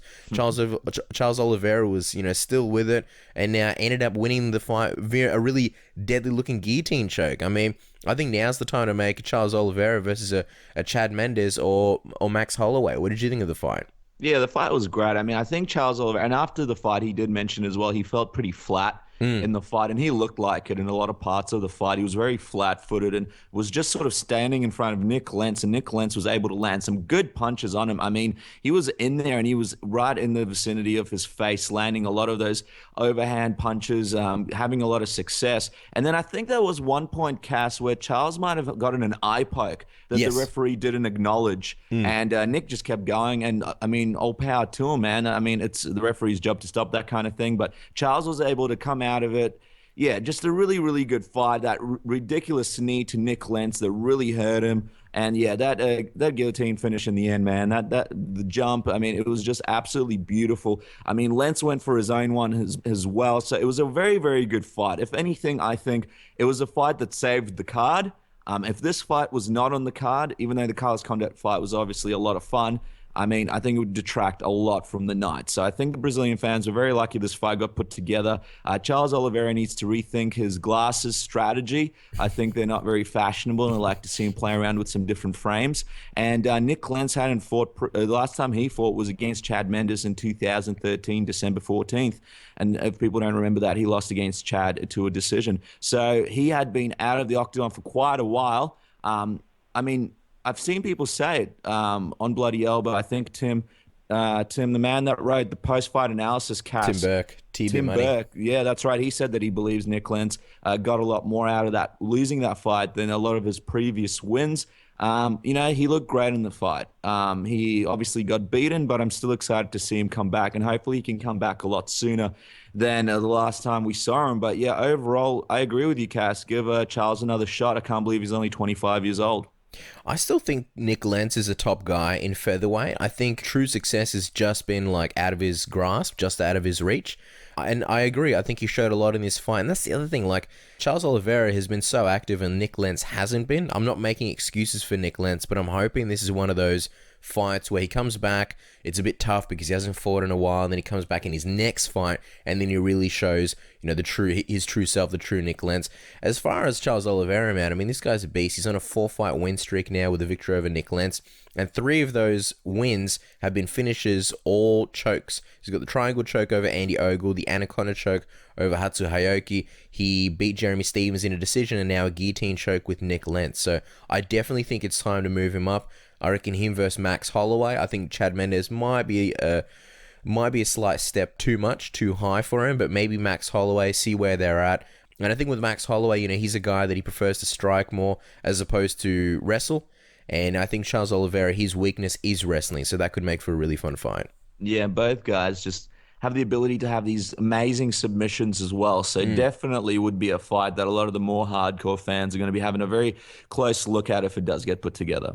Let's talk about this main event. Carlos Condit versus Thiago Alves. Carlos Condit obviously coming back from his ACL surgery, his ACL injury. Thiago Alves, for once, Thiago Alves was the fresher guy. I feel like this guy has been on the shelf for so long. He's battled through so many surgeries. He had his last fight where he was getting his ass kicked. And a funny moment, I was watching his last fight. He was getting his ass kicked. He's really getting it put to him by Jordan Mean, and then the TV cut out at my house, literally for a couple of seconds, and then I hear Mike Goldberg, "It is all over." Obviously, Thiago Alves won that one.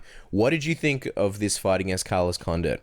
Yeah, I didn't really give Thiago much of a chance against Carlos Condit because even though Carlos is coming back from this major injury, even though Thiago's looked good and has gotten a couple of wins, he just hasn't really impressed me that much. And I thought Carlos was going to be on a different level. I have to say with Thiago, one of the big things, the hair.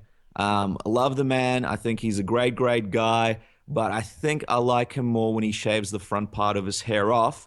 and just goes for the bold look. I mean, he pulls it off well. He's got a nicely shaped dome. It takes a few years off him. He looks younger. And I don't know if I'm a big subscriber to keeping the patch up the front. What do you think, Ass? I was weirded out when John Jones did it against, who was it? I think Daniel Cormier. It's like, I don't know, it must be something in America that just hasn't set in. I know everybody with their hair now, it's all about shave the sides, keep the top. But I didn't realize we were shaving the backs as well. Yeah, well, I mean, he's bald up the back there, so he can't grow anything. Oh, okay. Yeah, so he's not deliberately just keeping the front there. He's just sort of trying to salvage what's left.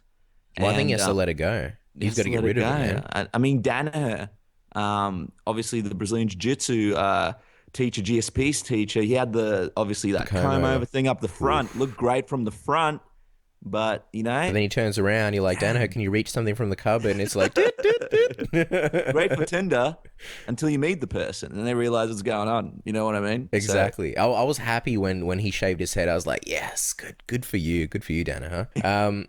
That concludes the fashion segment of Submission Radio. You know what else I have to say about Thiago Alves, man? How different does that guy look since a few years ago when he went up against Matt Hughes? I feel like he's half the man in size. The guy used to be so jacked. He used to be so big back in the day when he couldn't make weight. I didn't realize how small his frame was. I remember he used to be like all chest. I remember I'd look at him and go, dude, like, work on your back or stop working on your chest so much. Every day was bench press day for Thiago Alves. He had this massive chest and everything lagged behind. I'm actually glad that he's lost a lot of weight. He actually looks like a fighter now as opposed to a bodybuilder, but I can't get over it. He's so much smaller than he was back in the day. Oh, no, that's a great analysis. And I was looking at him, and I think he's got a new tattoo as well. It looks sort of like a scar. He tattooed over a scar or something on one of his shoulders. Just, yeah, a different looking guy, and time flies quickly, and all I can think back to is when he fought GSP. But yeah, the fight itself, I mean, Thiago Alves, he looked really good in that first round. Carlos Condit usually gets on the bike and moves around a lot. In this fight, I was very surprised. He was very stationary, and that let Thiago land a lot of really good shots. So that first round for him was really good, and I thought, man, I don't know. I think he might have Condit in this one. It's 5 rounds, but he's looking really good so far. Some great leg kicks. And then, obviously, when Carlos landed that elbow and broke his nose, I mean, it threw everything out the window. I mean, Thiago was trying to survive, and Carlos just did an amazing job of staying on him, and trying to finish him. But I have to give it to Thiago for not giving up and making it through to the end of the round. And I mean, it was a bittersweet victory for the fans. Obviously, it would have been cool to see a third round, but I'm happy that the doctor was able to stop it and was able to see that it could be something serious, a serious injury or something that could have been avoided for Thiago. But overall, a lot of people are impressed with Carlos Condit, but I'm not that impressed. I think you could definitely see that he's been out for a while and he's coming back from an injury by that performance. He's very stationary, wasn't as quick. You can tell he was a bit nervous in that ring, wasn't as smooth. But again, he was out for such a long time with such a serious injury. I think next fight he'll be back to being the Carlos Condit of old and being on the bike and moving around a lot smoother. But nevertheless, I mean, I just have high expectations for the guy. Nevertheless, a huge win for him and a very impressive performance. Well, look at you, Mr. GSP, unimpressed with Carlos Condit's performance. No, I have to disagree. I think he looked really good for a guy who's been out for that long.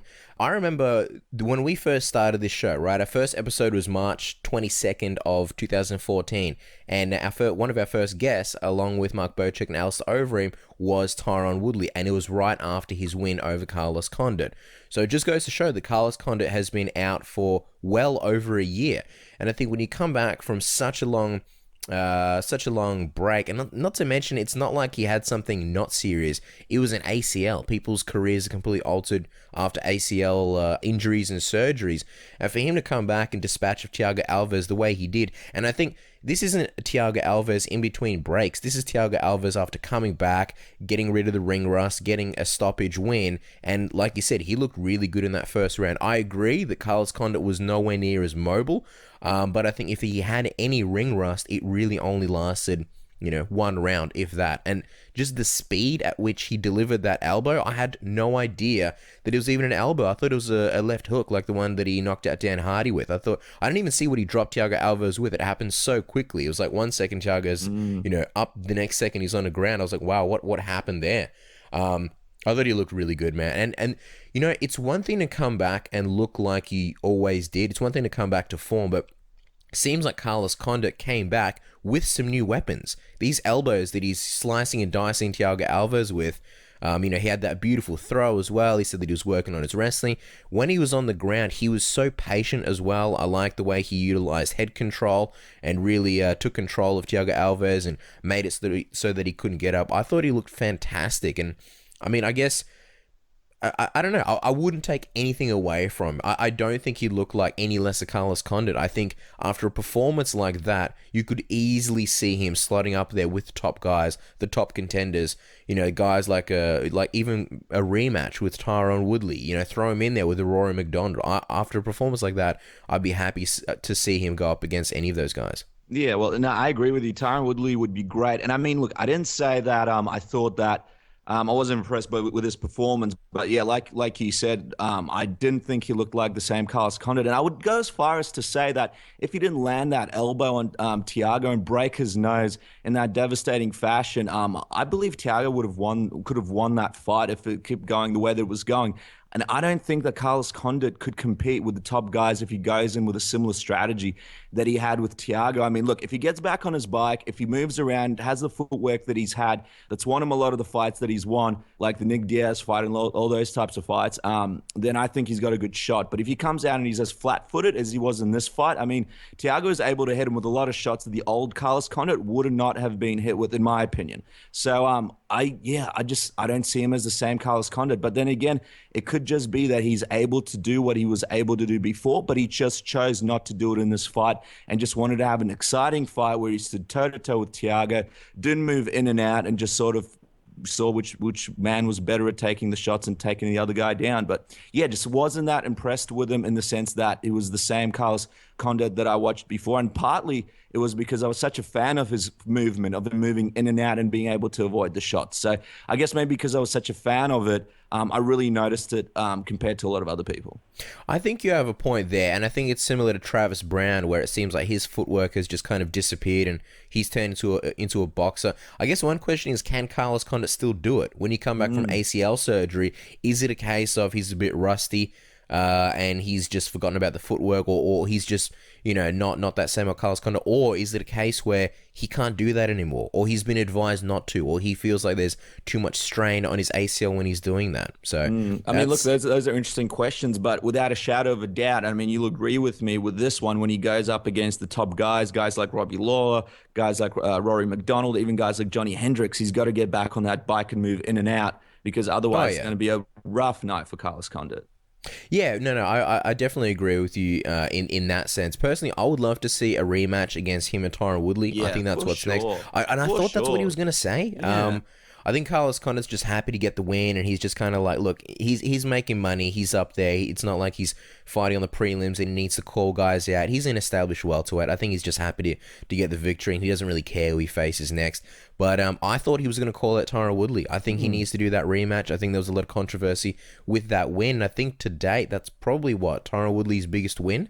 So I'd like to see the rematch between those guys. And I mean, Tyron Woodley, he did what it took to injure his leg with that leg kick. Yeah. But a lot of people are questioning that win. I mean, a lot of fans are going, well, what would have happened? Well, the thing is, he injured it upon a takedown. So he took Carlos Condit down. Carlos Condit, I don't know, made a sound or a yell or he grimaced, and then he was limping. So Tyron Woodley, it was like Mortal Kombat, finish him. He kicked him in the leg, and that was pretty much it. So and I know there was a lot of controversy where I don't think Carlos Condit really took anything away, but a lot of people said, hey, Tyron Woodley, you didn't beat him. He got injured, and Tyron Woodley was very defensive about it. Said, no, man, it's a fight, and I finish him, therefore it's a legitimate win. So I'd like to see, much like Charles Oliveira and Nick Lance, I'd like to see them have a rematch and kind of finish off what was an inconclusive fight to me. Yeah, and it's funny that you were talking about our first episode and when this whole thing happened, because it was on our first episode that we had Tyron on,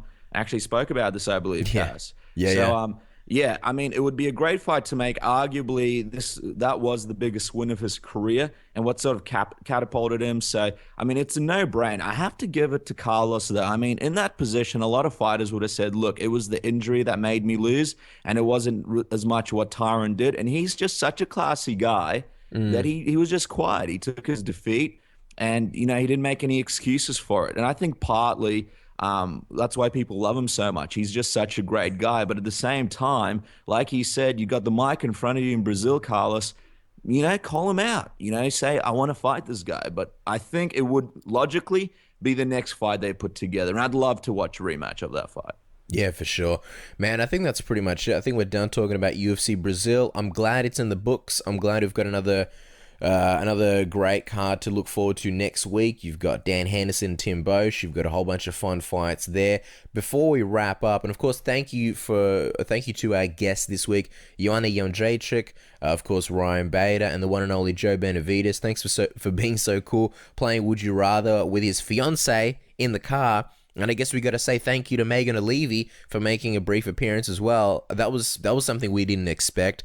Before we wrap up and let you guys go for another week, Dennis, any last thoughts or any last words for the fans? Yeah, I watched a movie called Spy that had Melissa McCarthy, had Jude Law, had good old, what's his name, Transporter, Jason Statham, and it was a really fun movie.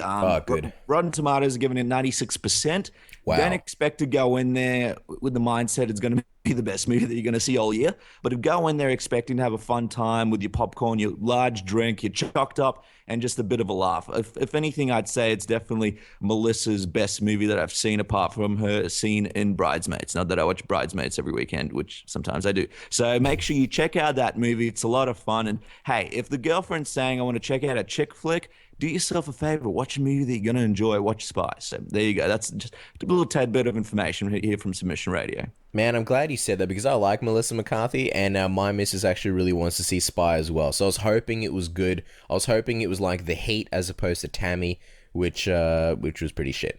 So we'll leave you guys on that note. That concludes the Submission Radio movie section, and we'll be back with some awesome guests next week.